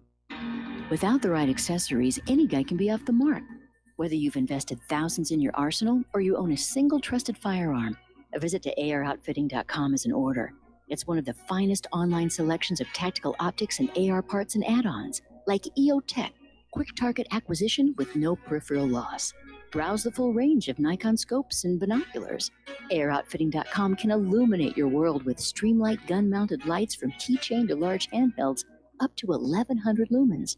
Find some stability with Battenfield tactical bipods. AirOutfitting.com has CMMG gun parts, barrels, assemblies, handguards, part kits, and more. Plus mag-full clips and magazines. I know I've got you excited, so take a breath. Head to AirOutfitting.com. The site's super easy to navigate and features a ton of technical info, including links to manuals. We also welcome vendor and manufacturer inquiries. Remember, if you don't see it, we can get it at AirOutfitting.com. Well, they're stealing down on Wall Street and in Washington, too. know, it makes me wonder, what's a guy on Main Street to do? I've always tried to be an honest, upstanding kind of guy. I must admit lately, I thought about giving something else a try. Oh, I want to be a pirate. I want to sail the seven seas, yeah, I want to be a pirate. And aloha, America. Welcome back to our show here. We're going to take another phone call from Dan in Washington State. Aloha, Dan. Welcome to the show. What's on your mind? Hi, Mike. Thanks for taking the call. I guess I kind of just want to disagree with the lady that called in about Jews not being a race or ethnicity. So I guess my question to you would be, how many generations, if different races intermix, it's kind of just an argument of how long it takes to become an ethnicity, because if they've had a tiny population, even though they had different roots, mixing with each other in a tiny little community, eventually they will become an ethnicity, I guess. It's kind of like Mexicans, you know. There's no Mexican ethnicity. It's either Spanish usually or Native American. Native Americans, yeah. I think you just shot your own theory down. And again, if you look at all the world's Jewish people, there are so many different varieties of them. And it may be a good thing, because several years back, there was word that Israel was working to produce ethnically sensitive biological weapons that would kill everybody who didn't have the Jewish gene. But since it turned out there is no such thing, hopefully they have destroyed those weapons. Yeah, I guess I wonder how long it takes before it becomes a new ethnicity. Like, eventually Mexicans would develop a Mexican gene. I don't know how long that takes, 1,000 years or 10,000 years. Really don't know. In fact, you know, evolution tends to work the other way with more and more mixing. I mean, in order to create, well, let's look at dog breeding, okay? In order to create a new breed of dog, you first of all have to mix and match to get the characteristics that you want, and you can't allow any outside genes to come on in. And finally, I think you have to be able to have this new breed you've created survive for at least 3 generations with its genetic characteristics intact, and after that you can go start the paperwork to say, I've developed a new breed of dog. So I think you would have to do pretty much the same thing with humans, where you'd be in strict control of who they're mating with in an effort to stabilize the genome, rather than just let it run amok and with wild mixing. Yeah, and I didn't for many generations weren't they doing that though? Like, they would not breed out, or usually made outside the Jewish faith. You know, they would kind of. Yeah, you just hit the word. You just hit the word. Okay, they first of all, it was a problem when a Jewish man married outside the faith, but it was always acceptable for a Jewish woman to marry outside the faith because they were bringing more people into the religion. And as you said, it was a question of the faith, not of racial grouping. Although there was a lot of hostility between them. I remember when I was in my first marriage, and they were Ashkenazi, and they just hated all other kinds of Jewish people. And I never told them I was Sephardic. I let them go on thinking I was, you know, Hispanic. Huh. Okay, well, thanks a lot. All right, thanks a lot, Dan. We're going to let you go and switch over to Terry in California. Aloha, Terry. Welcome to the show. What's on your mind? Mike, in response to that, retired Delta pilot called in about TWA 800. Yes. I was flying a pilot on a 747 when they came out with a resolution on that, and they said the center fuel tank got an arc from the fuel pumps, and it blew the airplane up in half. Yep. So the resolution was we couldn't put any fuel in the center tank, and we had to pull those circuit breakers on the center tank. And we knew, you know, this airplane's been flying for over 20 years before that, more than that. And we knew that was all hoax. That, you know, it wasn't anything to that. It just cut down on our range. It was interest to me, that whole thing, because there was another pilot in my reserve squadron that was a passenger on that. He was a TWA pilot who was pass riding home to his wife's home in Europe. But anyway, what was the big thing that stood out on that, and also 9/11, was for every aircraft accident, the NTSB has jurisdiction. They go in, they rope off the crash site, or if it's in the water, they take charge of that. They're in charge. But in that case, in 9/11, the FBI was in charge. And I think with both of them, they told the NTSB to stay home, we'll take care of it. Now, that to me is suspicious, you know, both cases. And I don't know what you think about that, but I'd like to hear it. And that's all I had, Mike, and I just want to, hang up and let you talk. Okay, well, thanks an awful lot for the phone call. Yeah, anytime the FBI swoops on into anything, whether it's a plane crash or a shooting or a sinking or whatever, you have to ask yourself, what are they doing here? Because we now know that the FBI is not about investigations. They are basically the American version of the Gestapo to enforce the will of the rulers. And they have a long history of framing people. They were certainly doing a lot of that during COINTELPRO in the 1960s. They framed James Earl Ray for the assassination of Martin Luther King. It was the FBI that magically discovered Lee Harvey Oswald's palm print on a piece of that Mannlicher Carcano rifle that had already been dusted by the Dallas police without finding anything. So that's basically what these guys are up to. And when they come on in, it generally signals that there is something that needs to be covered up or spun or hidden from the American public. Now, as far as TWA 800 is concerned, my article on it is still linked up at the top gray box on the page. It's about the fourth row down, right in the middle. And like I said to the Delta pilot, I have not looked at that stuff in a very, very long time. But I remember going through it in one particular area, writing an article called The Magic Wing Box, which absolutely demolishes the official version of events for TWA 800.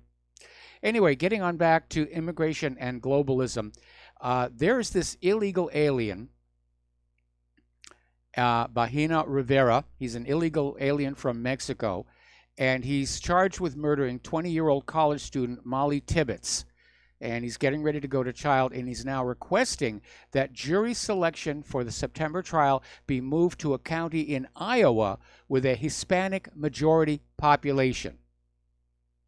I guess he thinks that if the jury are Hispanic, that it will lead to him getting off. I seriously don't think so. What he did was very, very brutal. All right, Fisher Sand and Gravel Company, their president and CEO, Tommy Fisher, has said the U.S. government is way overpaying for a border wall, and that for $4.31 billion, he can build the wall and incorporate paved roads and border technology plus a warranty. And so that's about half the $8 billion Trump wants to use. And we're talking about 234 miles of road for that price. And Fisher told the Washington Examiner, our whole point is to break through the government bureaucracy. If they do the small procurements as they are now, that's not going to cut it. Yeah, because they build a little section of fence, and the illegals just come around it. Then they'll build another section of fence, and by that time, the first one's falling apart. I still want to know what happened to that money that was voted through Congress and signed into law. I think it was back in 1996, to fund 700 miles of border construction, of which only 33 miles was completed. What happened there? Getting on over to Brexit, things are getting very intense there. The head of the German Federation of Industries has claimed the British are lost and has thrown doubt on Berlin's backing for a short Brexit extension, claiming that an economy can live better with bad conditions than with uncertainty. Everybody's tired of waiting. So Dieter Kempf, the chairman of the Bundesverbandes der Deutschen Industrie, said the 100,000 companies he represents and their 8 million employees have prepared for a no-deal scenario in March, not in May. They just want to move ahead and get it done with and deal with the aftermath here. Up in Oslo, Norway, survey up there is showing that 70% of violent crime in Oslo is being committed by the migrants. And apparently it's a huge problem up there. So how's that open border thing working out for you?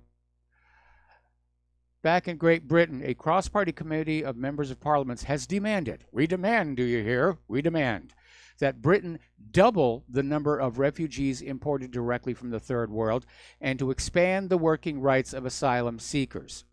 Now, in a report published yesterday, the International Development Committee argued that both moves would see Britain set a good example policy-wise to governments in sub-Saharan Africa. And he's saying basically, Stephen Twigg, who's chairman of the committee, said it's important that Great Britain behaves at home as it is asking some of the world's poorest nations to do. Well, this is just more of pushing for that globalism. And with Brexit about to happen, I think Soros is really going to hit the gas pedal. And just, we're seeing it at our southern border. They just cram, get the refugees, get the illegal immigrants, destroy the national borders as quickly as we can. Macron is attacking Brexit, understandably. He's a globalist. And apparently he made a direct address to the over 500 million people who live in the European Union, calling on them to support his vision of a more centralized and powerful project, European Union, which he believes could even entice the United Kingdom into canceling Brexit. Talk about desperation on the cusp of madness. So they're coming up on elections there, and it's going to be all over the place. But I don't think the people of Europe want a strengthening of Brussels, because Brussels has been just ridiculous in the regulations they hand down. I mean, how food has to be stacked in the supermarket, things like that, things that local people should really decide for themselves. That's what gives local markets character. They decide for themselves how they're going to set it up. Brussels wants to turn the European Union into a single, static, everything looks the same. Okay, all right. Here in the United States, the government has been tracking the cause of deaths since 1999. And apparently, suicides, alcohol, and drug-related deaths have skyrocketed to record levels. And this is all being caused by feelings of hopelessness and despair. They're overwhelming many in the U.S., so much so that people are turning to alcohol, drugs, and suicide. And that tells you what's really going on in this country. Okay. Over in Canada, they're really getting into transgender extremism. You're going to like this one. There was a father in British Columbia, and he was concerned that his 13-year-old daughter had somehow decided she wanted to be a boy. And counselors at the school had encouraged the girl to start taking testosterone so she could begin to develop a more masculine appearance. Now, the father expressed concerns. Apparently, the mother was okay with it, although why they weren't both simply horrified is a mystery. We're talking a 13-year-old girl. But apparently, the Supreme Court of British Columbia stepped on in and issued a ruling in favor of the child and imposing restrictions on the parents. So we're losing our parenting our own children in the name of transgenderism. Over in Birmingham, England, we talked about this a little while ago. They started a curriculum of LGBT lessons, and apparently they've had to cancel it because 600 students were pulled out of classes by furious parents. And again, why are we teaching these kids LGBT lifestyles? How's that going to get them a job? All right, we're going to take a phone call now from Mark in Montana. Aloha. Welcome to the show. What's on your mind? Howdy, Michael. Kind of wanted to talk about this India-Pakistan thing and how really sensitive and dangerous this is. I don't think it's getting enough coverage out there. I would agree. It's kind of it's kind of interesting. Right up the road, I got a little Quickie Mart type thing, and one half of it's a Quickie Mart, and the other half is a liquor store. And the liquor store is actually owned by the Muslim guy, and he sells liquor, which I'm sure his wife is not happy about. And the little Quickie Mart is owned by the Indian guy, and they get along fine. There's no tensions there. But I talked to them, and they're concerned. This has been going on for 60 years, 70 years, something like that. The hatred between the Muslims and the Hindus goes back centuries. And yes, but Pakistan used to be part of India. I mean, I'm sure you're aware of that. Well, yeah, that's what Gandhi did. They got the British to leave. Then they because of the enmity between the Hindus and Muslims, they had to split India into two pieces: India as we know it today, and Pakistan. And then ultimately, Pakistan split into again to give us Bangladesh. Well, yes, and there's also that disputed area there, and that's what this whole thing is about. I can't even remember the name of it. I'm sorry, I'm having a brain fart. The area between India and Pakistan, which is the disputed area, neither of them seems to know whose it is, and they won't give them independence. And that's both my Hindu friend and the Hindu friend is actually a Catholic, but my Indian friend and my Muslim friend both say all they got to do is give that independence to that area and let them be self-governing, and it would solve the problem. It would solve the problem, but India does not want to allow the referendum. And, I mean, that could be where World War III really starts for real. Yeah. Because both India and Pakistan have nuclear weapons.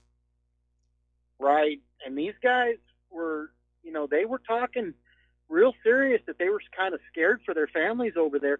I know the Pakis are really pounding India hard with artillery, and they killed some people and they've done some damage. So they're pounding each other pretty hard.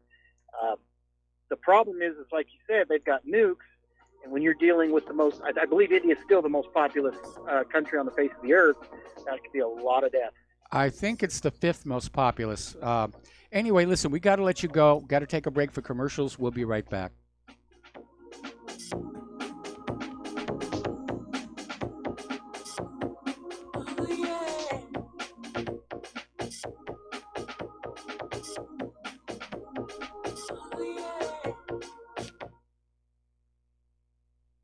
Tired of being lied to by mass media? It's growing more and more apparent today that news is received less and less through standard media outlets. Even with a growing audience every day, RBN is beginning to direct more efforts into social media. Social media and the use of the internet is fast becoming the primary source of people for news, regardless of demographic. RBN has set out to provide some of the best news on the internet through republicbroadcasting.org, and also has begun to use the tools to our advantage by way of social media.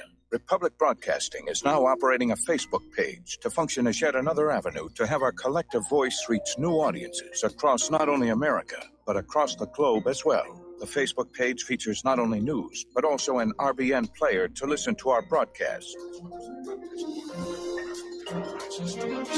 Get involved by visiting facebook.com/Republic Broadcasting and liking our page and share it with your friends and family, because you can handle the truth. Extend your life with Extendovite. When your doctor tells you have bad cholesterol or blockages in the arteries, what do? When diet and exercise is not enough, we try medications and hope for the best. For the last 2 decades, I have been telling people about a natural method to help solve these problems and more. Extendovite can help maintain cardiovascular health and lower blood lipid levels in adults. The 7 herbs in Extendovite are known to work together synergistically to get the results we hope for. There are many testimonials on Extendovite's effect on circulatory-related ailments. Get Extendovite today to start your journey back to a healthier life. To order, call 1-877-928-8822 or visit heartdrop.com or see us on amazon.com. Extend your life with Extendovite. Homeowners, if your lender has gone out of business or sold your transaction to another lender or servicer, you may be the victim of a wrongful foreclosure, resulting in the loss of your home. If you've already lost your home, are in foreclosure, or even in good standing, you can challenge the mortgage transaction's illegal issue, and your property can be restored to you, and your foreclosure can be stopped or reversed, and the mortgage transaction declared unenforceable. State laws, U.S. title codes, the Uniform Commercial Codes, and U.S. Supreme Court rulings have upheld that defective mortgage documentations can reverse or stop foreclosures and enforce property title claims in favor of the homeowner. We are having successes in stopping the process of foreclosure, the enforcement of the foreclosure judgments, the sale of property, and evictions after the sale. We are not attorneys, and we don't give legal advice. We are a professional team of legal researchers, providing forensic mortgage audits and expert witnesses. We have the knowledge to produce the evidence and enforce laws regarding your legal issues. We've been in business for 12 years without a complaint. Consultations are free, and we provide a free title search to confirm if your mortgage has legal defects. Please call 855-253-3748. 855, the number 2, keep it today. We will not go down in the night without a fight. You can burn up our mosques and our homes and our schools, but our spirit will never die. We will not go down in Gaza tonight. And aloha, America. Welcome back to our show here. And the phone lines are open. 800-313-9443. Excuse me there a second. We're talking about things that are out there in liberal la-la land. And tennis legend Martina Navratilova is being attacked for saying it's not fair for biologically female athletes to have to compete against biological males. And she's standing her ground. She's not backing down. She's been called a Nazi. And it really is just crazy out there. Over in Great Britain, they've set up their first transgender prison wing, which will be for men who identify as women. Apparently, they had some problems with biological men saying that they were women being put in the women's prison, and whoopsie, there were some assaults and attacks here. So now they've got a dedicated prison wing just for men who identify as women. Okay. Now, this is an important case. Over in Alabama, a court has become the first court in the nation to recognize an aborted baby as a person with rights. This was happening in Madison County, and the case basically involved that the father wanted the baby. I know that feeling. And he wanted to sue the women's center that performed the abortion, as well as the employees and the pharmaceutical company that made the medication used in the abortion. So on February 10th, 2017, against his wishes, the girlfriend of Ryan Magers aborted the baby they had conceived. In early February of this year, Magers filed suit. The suit states that the baby was aborted at 6 weeks in 2017. And so basically the court said that, yeah, an aborted baby is a human being with rights, and the father is the executor of its will, of its estate, which gives him standing to sue. Now, it's a little convoluted, but I think when it comes down to the question about whether a baby that survives an abortion is a person with rights, this is going to be cited as a precedent. Very interesting story that came on out of Aletho News.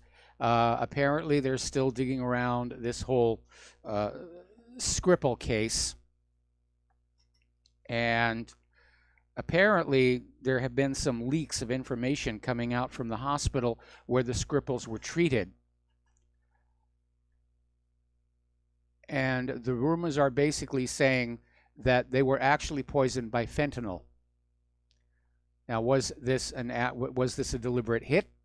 Were they being killed in order to make them into anti-Russia migrants? Were they themselves indulging?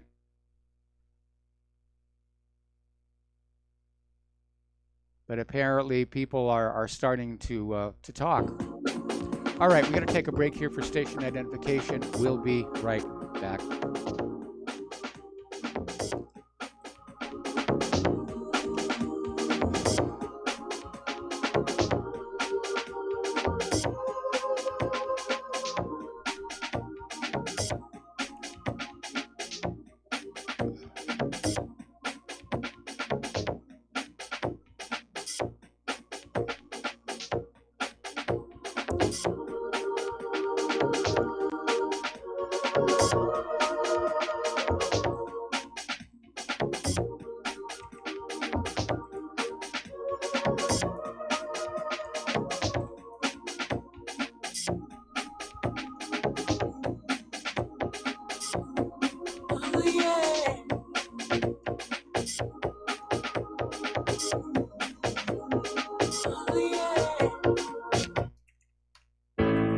The reviews for Extendivite are amazing. Here are some from Amazon. September 2018. Extendivite works in keeping my blood pressure in the normal range. I've been using Extendivite for many years now. May 2018. Great product. I use regularly and I rarely get sick. March 2018. This product has relieved what appeared to be angina pain in my chest and shortness of breath after climbing stairs. I'm quite happy about it. February 2018. My husband, son, and I have been using this product for a few months now, and we have noticed an improvement in our joints and blood pressure. Tell us your story. Get Extendivite today. To order, call 1-877-928-8822. That's 1-877-928-8822 or visit heartdrop.com. Extend your life with Extendovite. You're listening to the Republic Broadcasting Network because you can handle the truth.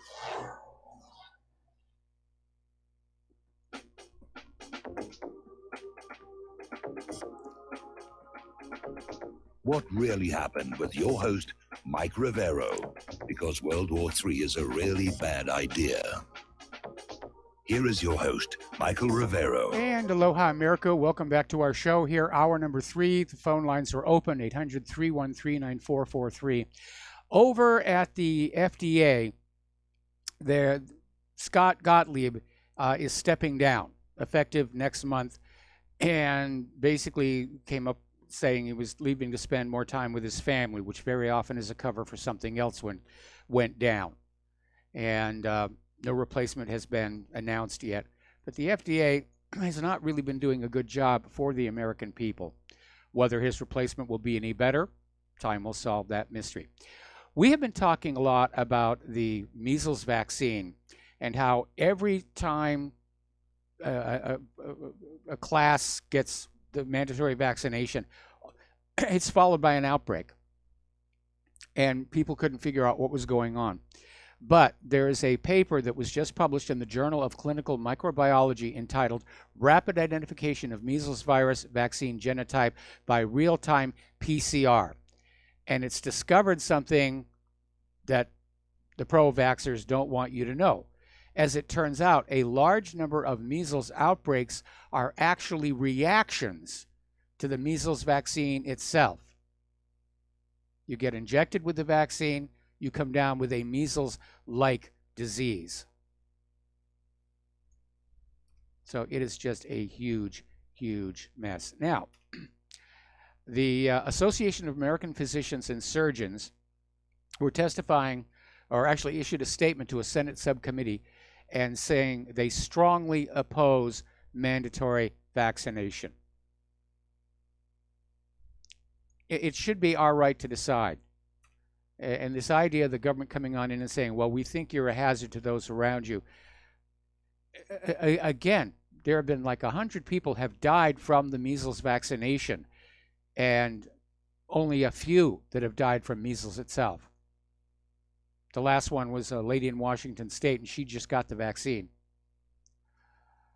So let's talk about human-caused global warming, because we are getting into March, and it's still coming down out there, and it's still getting colder. In fact, I was looking at the long-range temperature forecast for right here on Oahu, and it's going to be cooler by the weekend. So I don't know what's going on, but I'd like a little of that tropical sun to be coming on through right now. So, Corson County, and this is coming out of Kiloland. Basically, drivers and plows are dealing with the drifting snow, and they've been running into drifting snows as they've gotten behind the wheel. and it was definitely the case Monday night in Corson County. The Corson County Sheriff's Office posted a video on Facebook of Highway 12 west of McIntosh. The drifts were already stretching into the lane, and the wind was whipping the snow across the road here. A new cold blast has moved into the New York area, and temperatures will remain unseasonably cold over the next few days, meaning it's colder than it normally is this time of year, even though it's just March. Over in Westchester County, wet, heavy snow blankets Westchester, and they were showing this photo of a little loader trying to deal with the snow, and the snow is so heavy and so wet, the loader literally upended onto its scoop. So it's very heavy out there. Now, some people are having fun. Up in Canada, a gentleman named Clint Mass decided he was going to use this empty field to build the world's largest snow maze. It took 12 workers 3 weeks to build it. They were working in minus 30 degrees Fahrenheit temperatures. And the maze measures at a staggering 2 million square meters. And the Guinness World Records visited Manitoba and said, yeah, this eclipsed the previous record by over 1,000 square feet. And apparently Mass likes to do this. He's been crafting corn mazes on his farm in St. Adolphe for 2 decades. But after a difficult harvest last year, the father of 2 came up with this unorthodox idea to turn his family's fortunes around. So they got that built. They're in the Guinness Book, and I imagine they're going to get a little tourism traffic, because who wouldn't want to see the world's largest snow maze?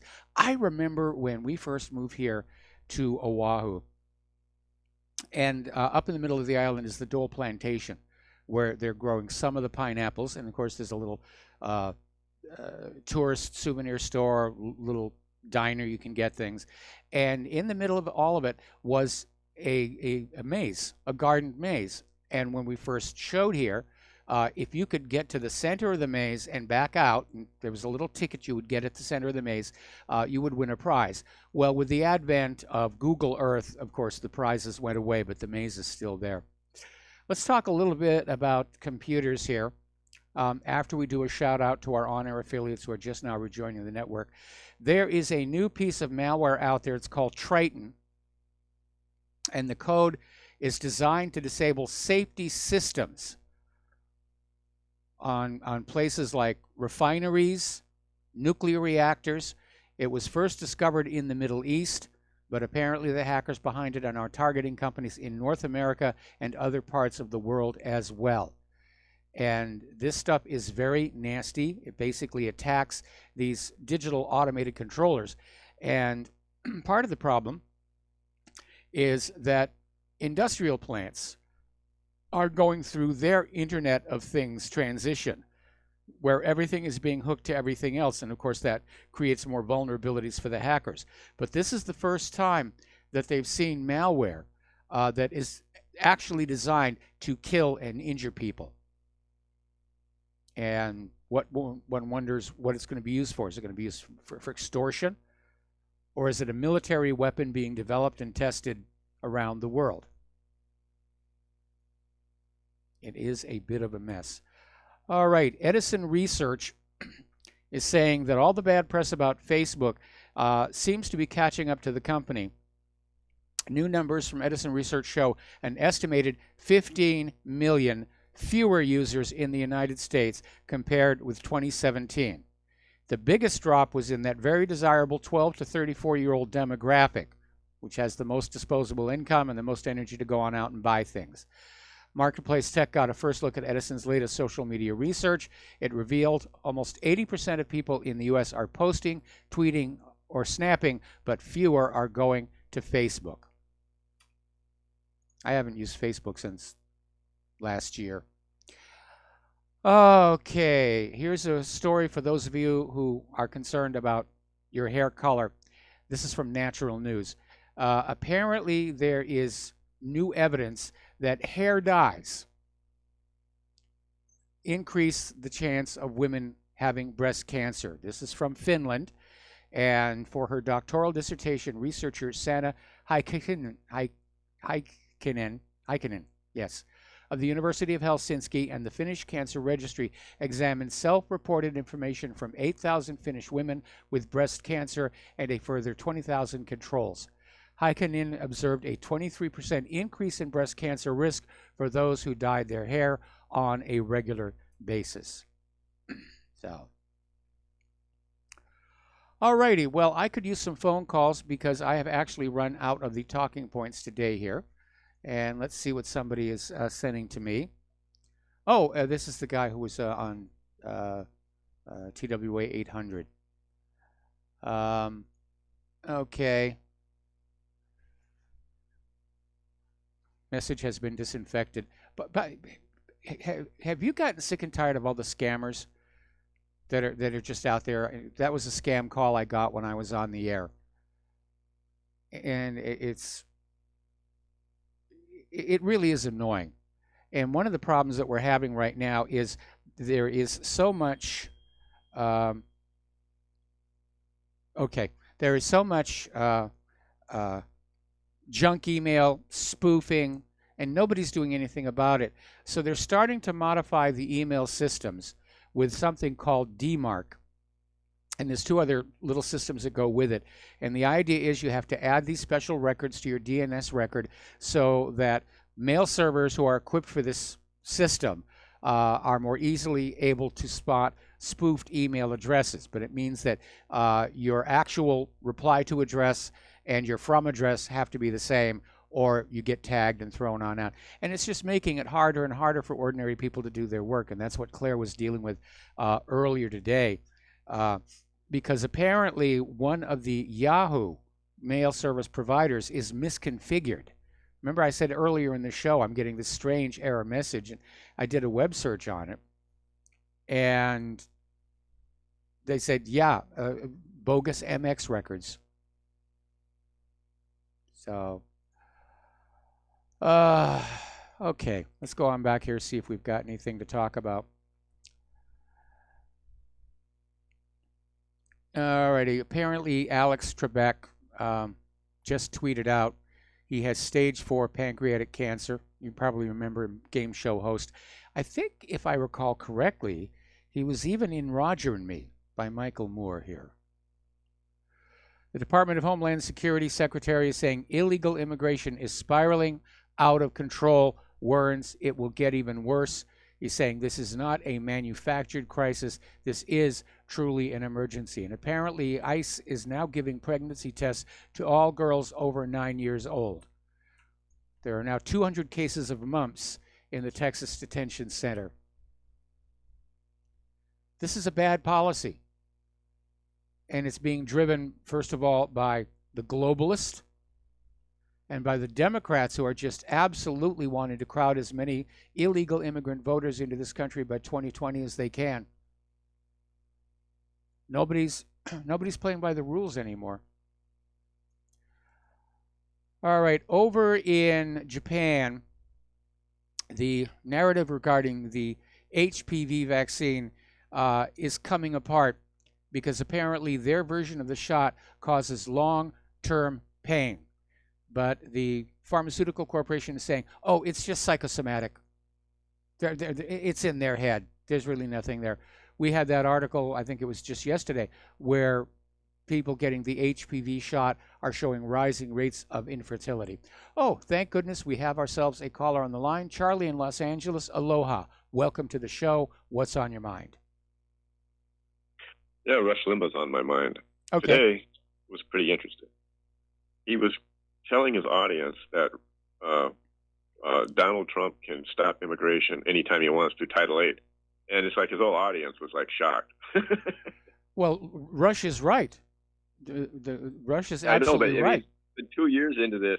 It's been 2 years into this, and people like, that listen to RBN or whatever, we all know that. But I mean, here's this sophisticated business-owned audience. Like 2 or 3 people called in, and they were like, "What the hell do we vote for?" Anyways, so I just wanted to call in to let you know that I think he's going to stir up. I think he's stirring up trouble.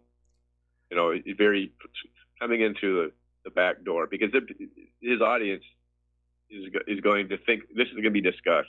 You know, why is Trump, you know, sitting around when he could stop immigration anytime he wants? And then he's telling everybody we need more people from other parts of the world. We need merited immigration. Yeah, and Russia's been talking about stopping. Yeah, Russia's been talking about stopping immigration. That's what he's been talking about. That we need to stop all immigration. I We'll agree. see how far he goes with it. I absolutely Oh, agree. absolutely. I mean, the people coming across the border don't hold a candle to the people from China or India or Haiti or the Balkans. I mean, the bulk of the immigration right now for the last number of years is coming from Asia and India and other parts of the world. The Mexicans are already here, people. You know, there's not a whole lot of room left for the Mexicans. There's enough people here, but they want the higher level of cheap labor coming from India for the computer industry. The Chinese, when they get here, they work 2 jobs, buy a house, and they rent it back to you. Okay, well, thanks for taking my call. All right, well, thanks an awful lot. My concern is that Donald Trump may not be doing his homework as president, and that he may actually be believing what he's seeing on TV or what he's being told by his advisors in terms of legal immigration.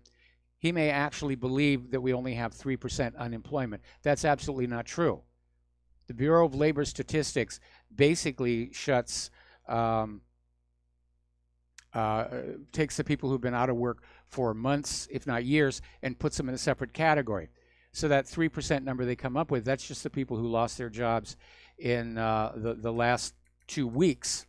And it's a very deceptive number, because even CNN reported there are almost 100 million chronically unemployed American citizens, and we should be working on finding jobs for them, not bringing in these H-1B visas to load up these high-tech corporations. And again, yes, these people are willing to work for less than Americans, although I imagine after being out of work for a year, most Americans would accept any kind of a decent salary. The other part, of course, is the failure of our education system, because the kids who are coming out of our high schools and even college, they are far behind these kids who are educated in these other countries like China and Asia. All right, we have more callers on the line. Chris in Cleveland, aloha. Welcome to the show. What's on your mind? Hello, Mike. How you doing? I'm doing fine. I heard the FBI topic come up a little earlier.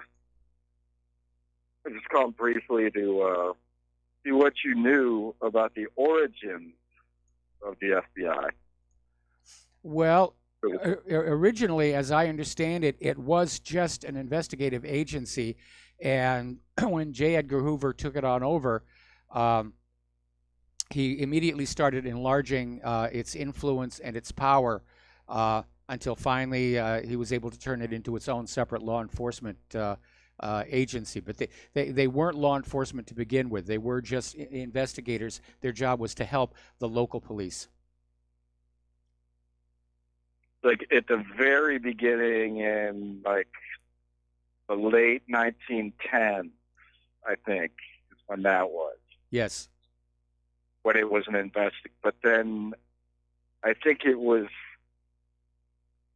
kind of years ago. I remember looking up the history of this on their website, which, I don't think they totally got into what it was converted into, but I think the Pinkertons had something to do with it back in the old days. Yes.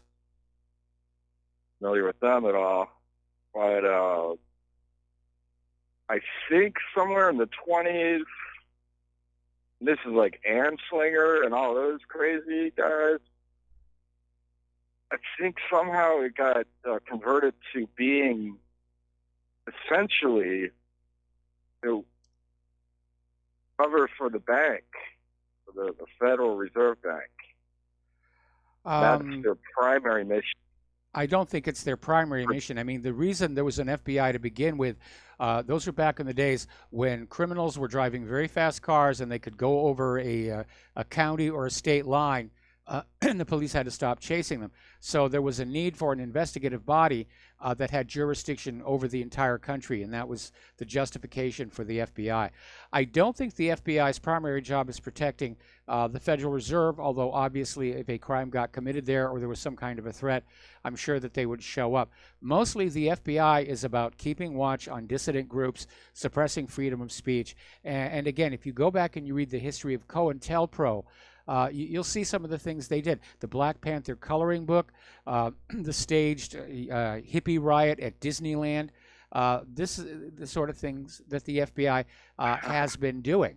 And it's all about perception management and giving the news media what the news media needs to trick you into going along with whatever the current government's agenda happens to be.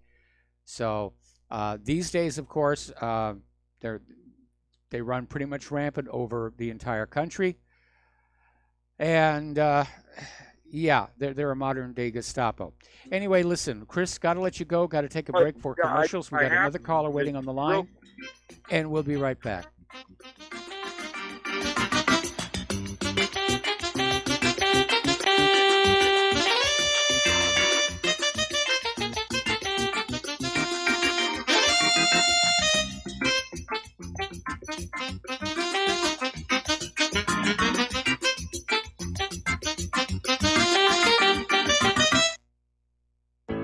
Many people write us about their experience with Extendivite. Allow me to read you some from Amazon.com. This product is superb. I have been taking it for about a year now, and I can feel my cardiovascular system run like a Swiss watch. I definitely recommend this product for anyone that has high cholesterol, high blood pressure, and heart palpitations, A+. It's potent, but it works. I have been waking up for the past 3 years with numb hands, and a week into using Extendivite, my numb hands seem to have cleared up. My circulation was off, and now it's back on track. So I'm happy. I feel so energized, and I have my husband on it now. My mother-in-law has cholesterol problems, so I bought her a bottle as well. Thank you so much. Love the product. Tell us your story. Get Extendivite today. Call 1-877-928-8822 or visit heartdrop.com.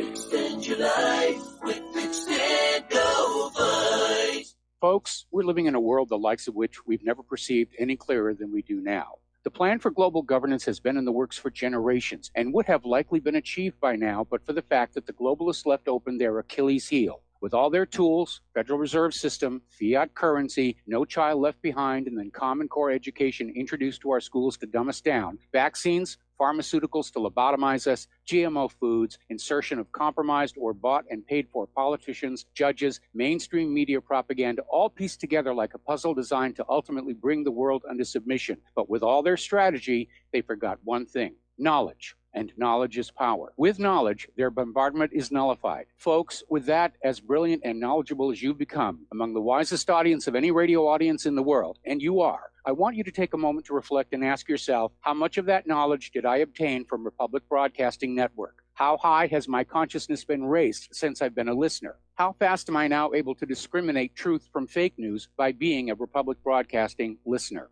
How clear am I now able to see the world since I've been listening to RBN? Ask yourselves those questions, folks. Then ask yourself, what is that knowledge worth to me? Like my morning coffee, how would I survive without it? A voice of truth in a sea of lies. Do we not all need to make sure it survives? Like public broadcasting, we are now finding we can only survive with listener support. Censorship, advertisers being attacked, truth itself being attacked. It's the only way through this. We at Republic Broadcasting humbly ask you to become a supporter. Look at your budget and make a determination of what Republic Broadcasting is worth to you and what you can afford on a monthly basis.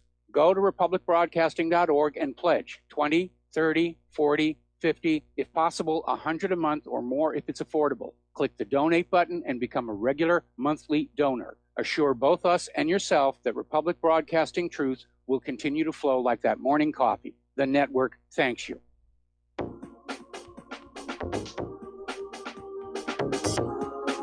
What Really Happened with your host, Mike Rivero. Join Mike on the air. Call toll-free 800-313-9443. 800-313-9443. And aloha, America. Welcome back to our show here. We're going to go back to the phones to Patrick in California. Aloha, Patrick. Welcome to the show. What's on your mind? Good afternoon, Mike. How you doing? Enjoy the show all the time. Thank you. Yeah, I got advice for you on email. You could switch to Proton Mail or unseen.is, which is in Iceland.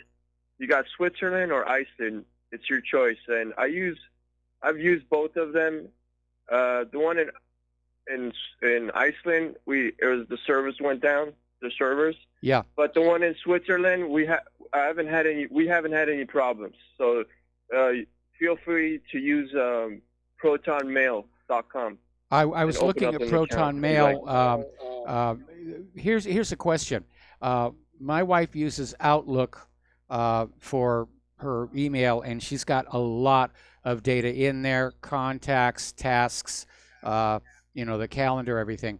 And so can you access Proton Mail through either POP or SMTP, or is it only through a web interface?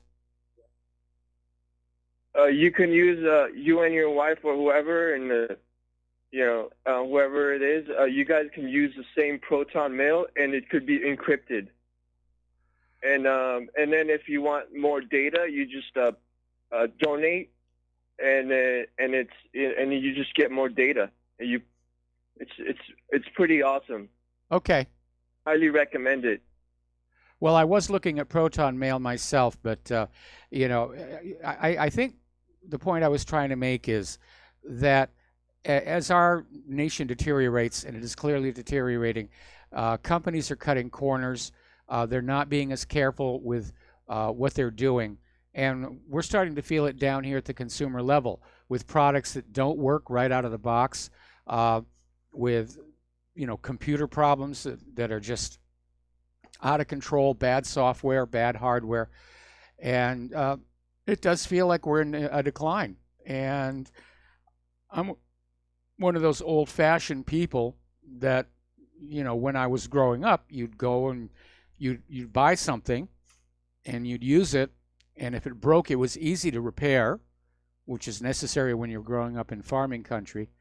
But these days, it just seems like corporate greed has reached a point where these CEOs really aren't concerned. They figure they can buy their way out of trouble with a good public relations campaign, or good lawyers, or as in the case with both the computer and the vaccine industries, they can get the government to protect them legally from any kind of product liability. And we do need to bring it back. We need to bring back product liability. Anyway, Patrick, thanks an awful lot for the phone call. We're going to let you go. Thank you. I enjoyed the show. Thank you very much. Thank you very much indeed. And I know you go down someplace like a Best Buy or something, and you'll pick something up. I remember I was getting desperate, and I actually went to Best Buy to look at a new laptop. And this machine I picked up, I'm not going to name the brand, but you could already see where the case was starting to pry apart. And I pointed it out to the salesperson and said, "This is really shoddy product." And they said, "Well, don't worry about it. You get a warranty."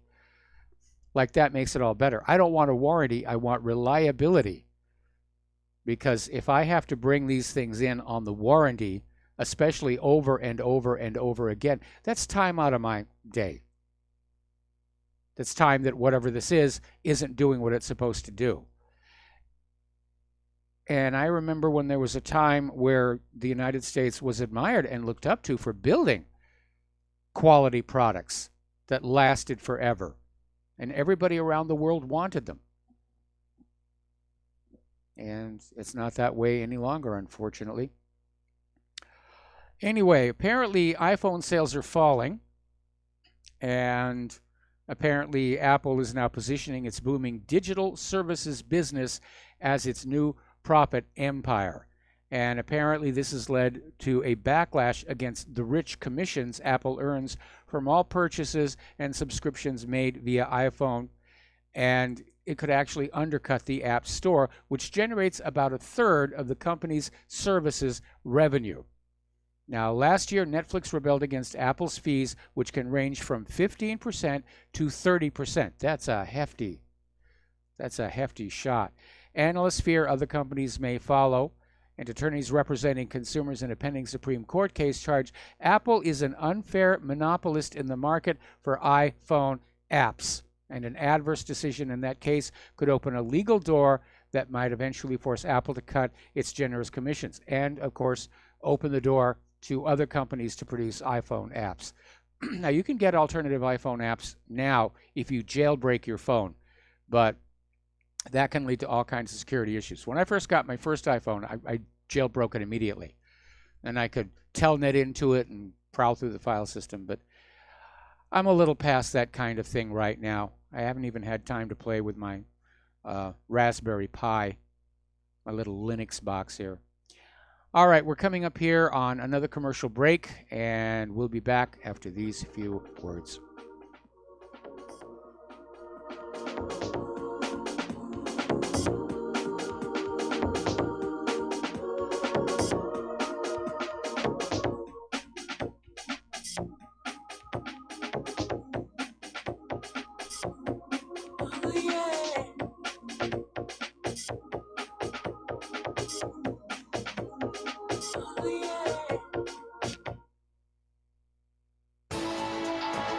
You are tuned in to the Republic Broadcasting Network.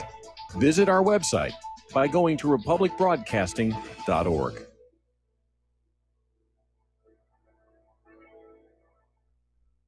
I'm getting older and noticing that my body just doesn't work as well as it used to. So I like to keep fit as possible by hitting the gym a few times a week. Recently, I started having a nagging bicep pain, and it got so bad I couldn't even lift the weights. When I was complaining about it to a friend, he told me about Angioprim. He said chelation helps remove toxins, heavy metals, and cholesterol in veins and arteries that may cause blockages. You know, after just 1 week of taking Angioprim, the pain was gone, and now I'm back in the gym full strength. Scientific research proves the active ingredient in Angioprim has superior oral chelation action that helps promote cardiovascular health. So to learn more, go to angioprim.com. That's ANGIOPRIM.com, or talk to a trained consultant. Call Angioprim toll-free at 877-882-7221. You'll feel better with more energy. Call 877-882-7221, or go to the website angioprim.com.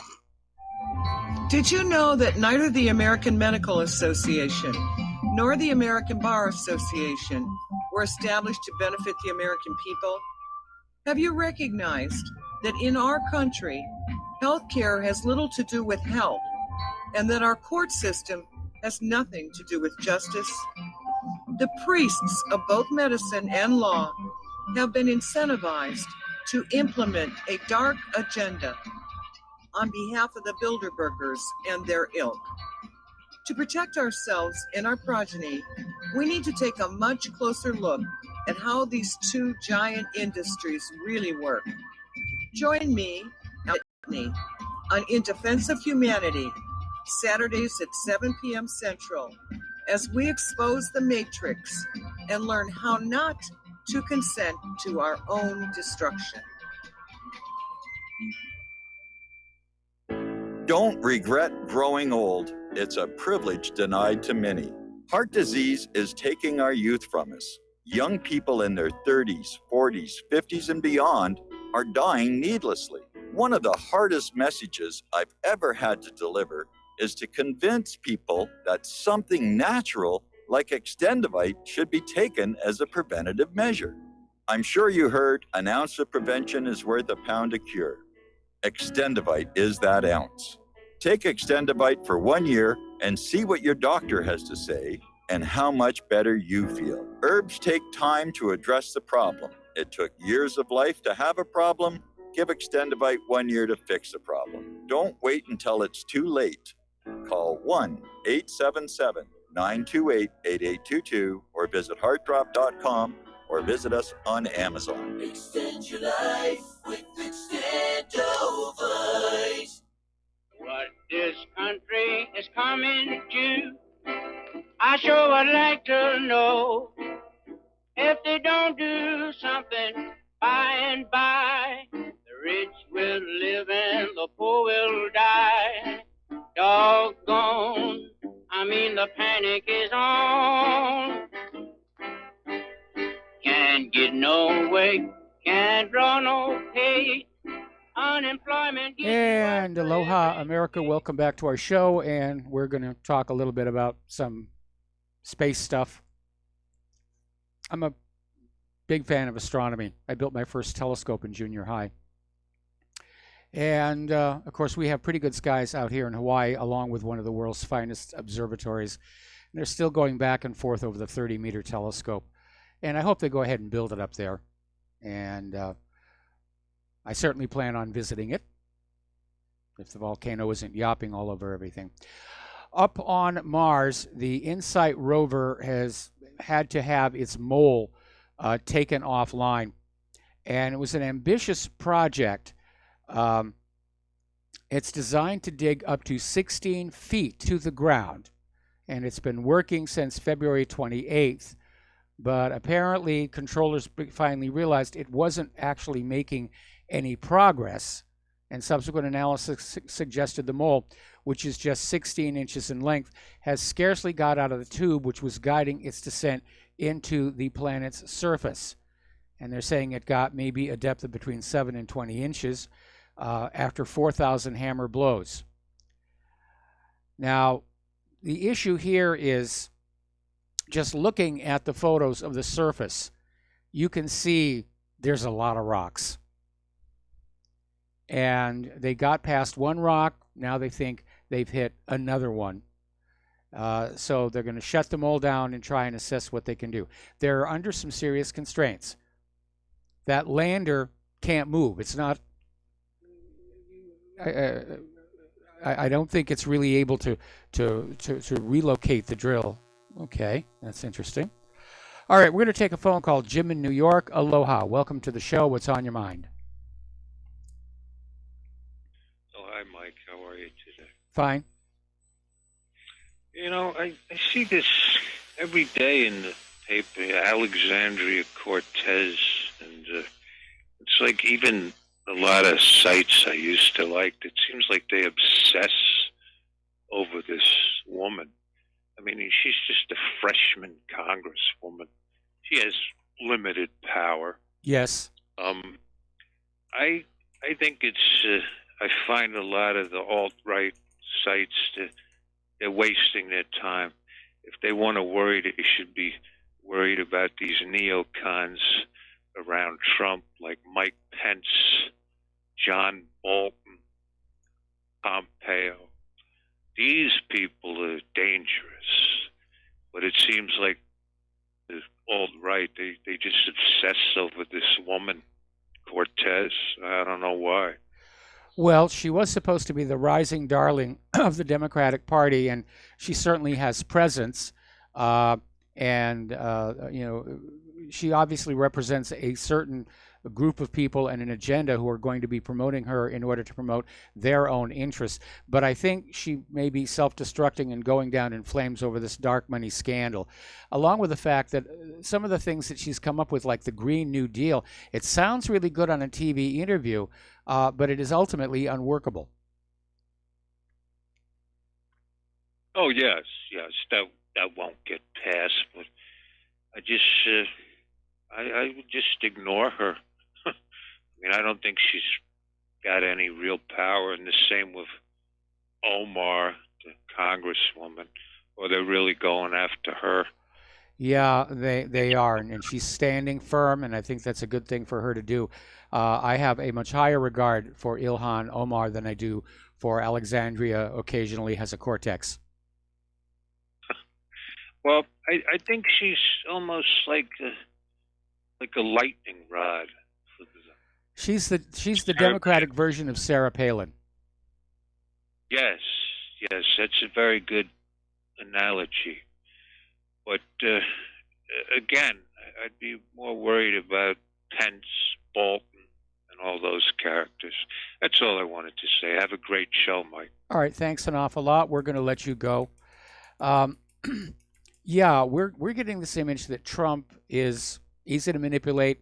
We had that article earlier today where Bolton apparently is just ramrodding his idea of a foreign policy past Trump, and we don't know, what Pence is doing, or what Elliott Abrams are doing, but it's very obvious that the government has decided the only way out of the economic mess they're in is a really decent war, and unfortunately, I think they're going to lose it.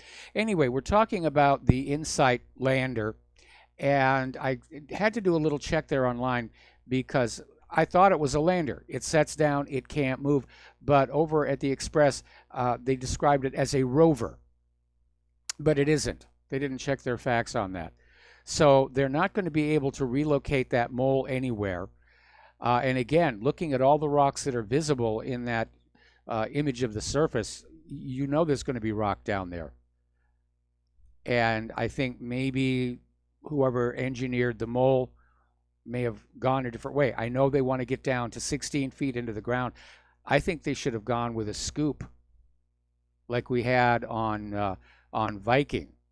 And I forget how long that was when it was fully extended, but assuming the sides of the trench didn't cave on in, you could dig down really deep with that. All right, we're going to take another phone call. Dave in Chicago, aloha. Welcome to the show. What's on your mind? Hello there, Mike. This is Dave. And basically, I was just calling up to add to your conversation regarding crime. Yes. And basically, I'm a technology consultant, and I've been in this field for years. And I worked with software within clients and also setting up all types of networks. And we've actually, through Kaspersky, traced back some of these malwares, viruses, Trojans, and viruses of that nature. And they actually come back to websites and generated from government agencies like CIA and stuff of that nature. And we've also found that a lot of corporations that support these types of virus controls have also been traced back to them. So in a way, they're kind of feeding the kitty to make us pay for a self-defense that is caused by them. Well, it's a protection racket. You got a nice computer there. Be terrible if something bad happened to it. So you got to buy our protection. You got to buy our protection. It's a protection racket. Right. Exactly. And the thing is, though, if our own agencies are doing this at our federal government layer, the thing is, what is the cause and the basic route? Yeah, is to buy more product that basically on 0 day, it does no good. So it's defeated right there, and then all the engineers are scrambling to find a cure. Yes. I heard somewhere that a 0 day exploit sells on the dark web for as much as $250,000 now. Oh, I believe that. Yeah. I believe that. Because anybody that could do it, the quickest analysis, all the engineers try to feed off of it and try to find the patch. So I totally agree with that. Yep. It is a jungle out there. Oh, yes, it is. And you know what? We're part of the prey, and that's the problem. So I just wanted to throw my 2 cents into the cybercrime thing that you were speaking of earlier. Sorry to change your subject, and have a great day. All right, thanks an awful lot. We're going to let you go. The phone lines are open.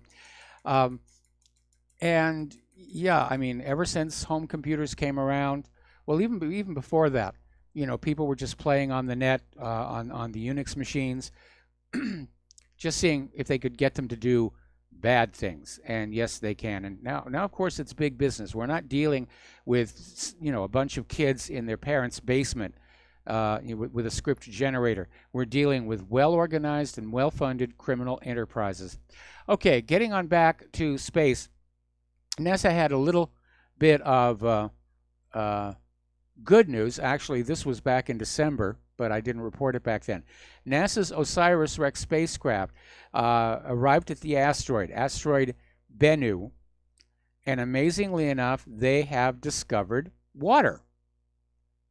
When they ran the thermal emissions spectrometer, it revealed the presence of water molecules which contained oxygen and hydrogen atoms bonded together, known as hydroxyls.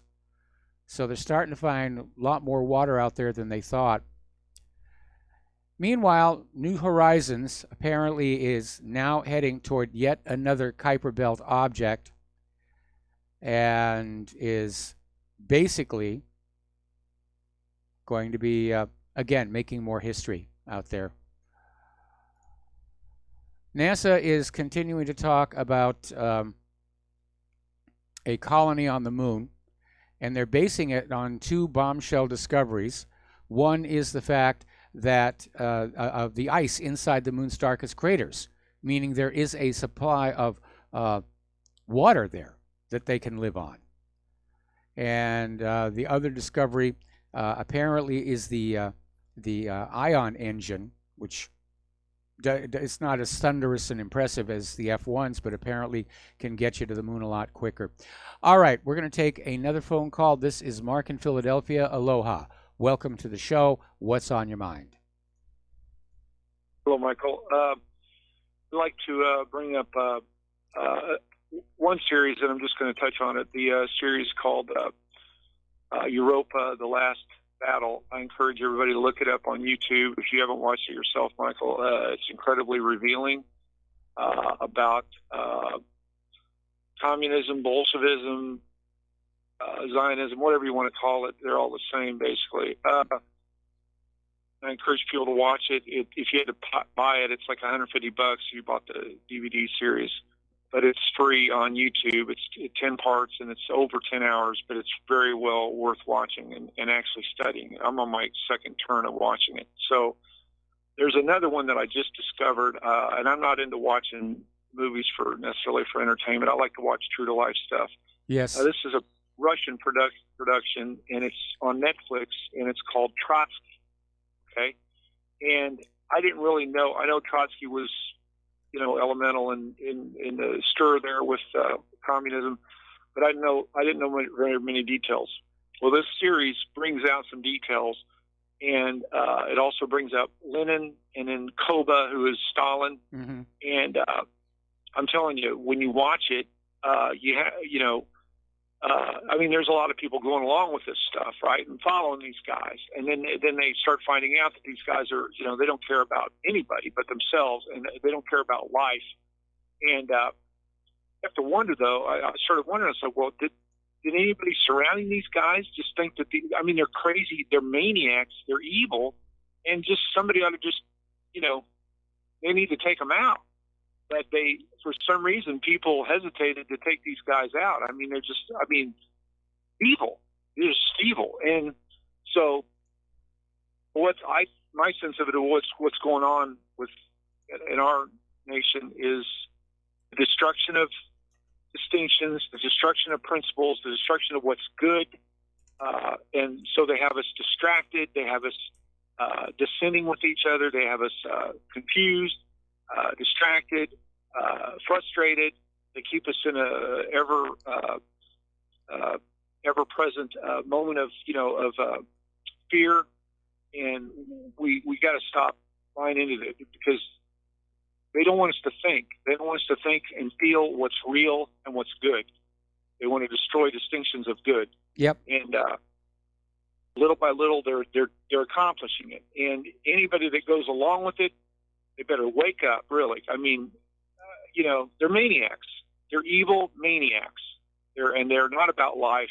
They're not about respecting life. They're just evil. That's it. So that's my sense of it. But anyway, those two series, Europa, The Last Battle, is incredibly revealing about what's been developing over the last 100 years plus in terms of communism, Bolshevism, and all this. And it also reveals some distinctions about Hitler, about what National Socialism was supposed to be about, what he defined it to be. And anyway, it's just very revealing, and I think people ought to, take the time to learn some real facts of history. because we've been lied to so long. Oh, yes. And it's very upsetting. We've been lied to so long. How do we know real from not real? You know, we weren't there. We weren't there in history. And they're glad that the older folks are dying off because then we don't have any reference to real history, and they can rewrite our history and then totally lie to us. And these young people coming up, they have no reference to real history, you see. And so, and they're being propagandized into in conditions to from the young age to believe in stuff that isn't real and isn't valid. It doesn't last. And yeah, so anyway, I'll leave it at that. So thank you, Michael, All right, for being Mark, there. thanks an awful lot there. History is written by the victors. It's basically a big joke they play on the vanquished, and everybody else sits around too scared to laugh. If you go and you study history deeply, we're talking college level, you find out that what you were taught in elementary school, grade school, was really a load of nonsense. I remember learning one time the story about George Washington and the cherry tree, where he's standing there with an axe in his hand saying, well, I cannot tell a lie. That was actually a campaign propaganda. The actual incident never happened. They just made it up. It's more political campaigning. And again, political power attracting people who shouldn't have it. There are dark sides to many of the founding fathers. And as Layla was saying, the few morally honest presidents we've had all seem to be shot at. And again, I think this country's in serious, serious trouble. We're looking at an economic crash. We're looking at these wars spinning out of control. And what really bothers me is I'm not seeing any indication of a sense of caution or concern about the war agenda. Everybody in Washington, D.C. is still thriving on that we've never lost a war mindset, that we will prevail, victory or death, except that we never won in Korea and we never won in Vietnam. And we're getting kicked out of Syria.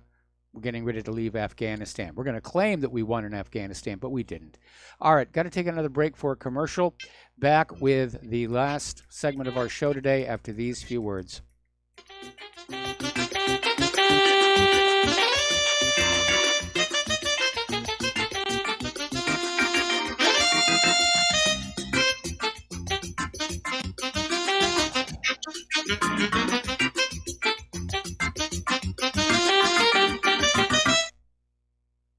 Homeowners, are you in foreclosure, expecting to be served with a foreclosure lawsuit, or suspect your lender has coerced you into an illegal mortgage transaction? A huge number of mortgages made in the last 10 years have legal issues and are possibly defective. State laws and the U.S. Supreme Court have upheld that defective mortgage documents are grounds for foreclosure defense and for counterclaims in favor of the homeowner. If your mortgage has been sold or assigned since closing the loan, it may be defective and you may be paying the wrong party, and the lender may not have standing or the right to foreclose or collect payments under the law. If you would like to know if your mortgage is legal or not, or know if you are paying the right party, we can help. Our initial consultations are free of charge. We are not attorneys. We are legal researchers and work closely with experienced lawyers who know how to help you find the evidence to help you keep your home. Call toll free 1-855-2-KEEP-IT. That's 1-855-2-KEEP-IT today. Without the right accessories, any guy can be off the mark. Whether you've invested thousands in your arsenal or you own a single trusted firearm, a visit to AROutfitting.com is in order. It's one of the finest online selections of tactical optics and AR parts and add-ons, like EOTech, quick target acquisition with no peripheral loss. Browse the full range of Nikon scopes and binoculars. AROutfitting.com can illuminate your world with Streamlight gun-mounted lights from keychain to large handhelds up to 1,100 lumens. Find some stability with Battenfield tactical bipods. AROutfitting.com has CMMG gun parts, barrels, assemblies, handguards, part kits, and more, plus mag-full clips and magazines. I know I've got you excited, so take a breath. Head to AROutfitting.com. The site's super easy to navigate and features a ton of technical info, including links to manuals. We also welcome vendor and manufacturer inquiries. Remember, if you don't see it, we can get it at AROutfitting.com. libertystickerscom. Corporate media dominates the American opinion. Finding independent voices that counter this avalanche is becoming increasingly difficult. With the endless corruption running rampant throughout our government, independent voices are needed more than ever to battle the offensive against our freedoms and liberties. As a listener of RBN, no one understands this concept better than you.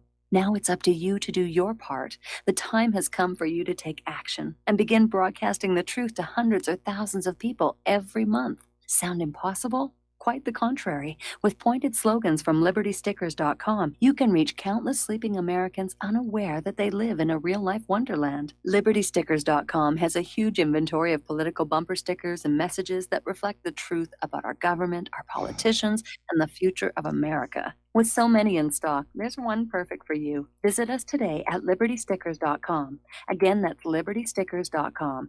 Do your part. Your voice is important. Let it be heard.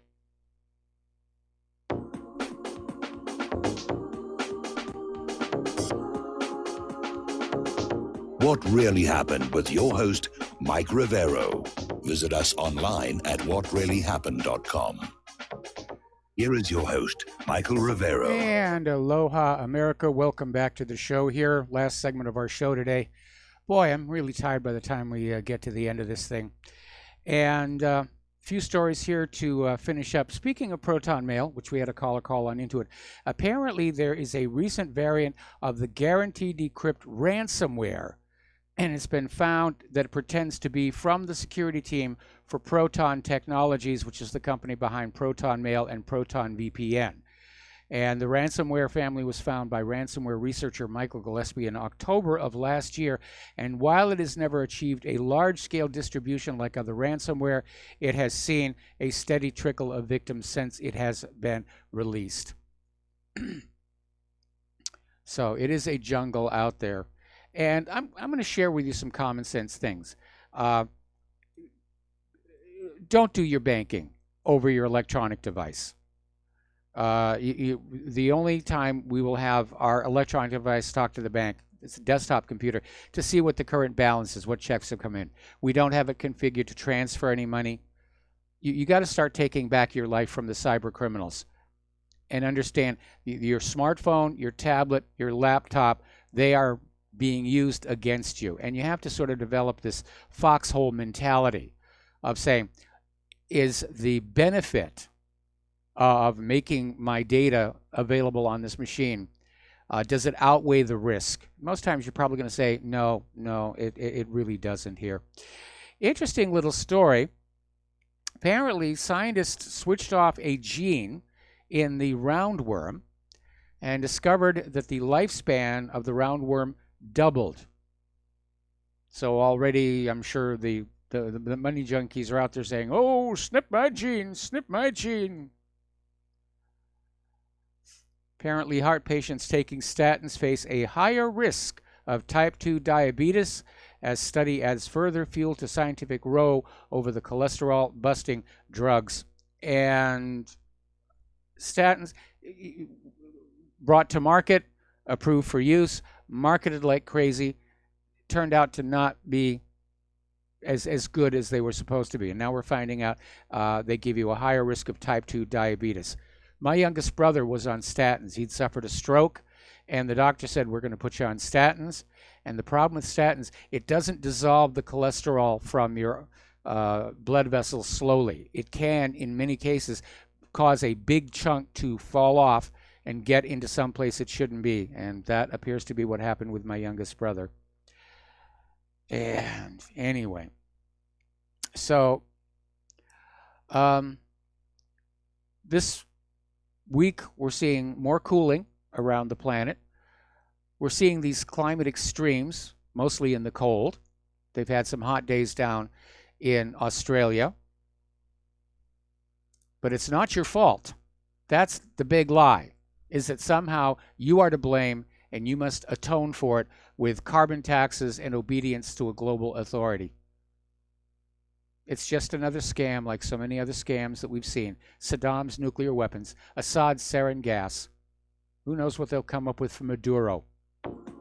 All right, there's the music time for me to get on out of here. Please stay tuned for John Stadmiller. I'm sure he's got lots of interesting things to share with you. Please take what you learn here and share it with everybody that you know. And please make a point of donating to Republic Broadcasting. They really, really, really need your help. And for that matter, so does whatreallyhappened.com. So we'll be back tomorrow. Aloha, America.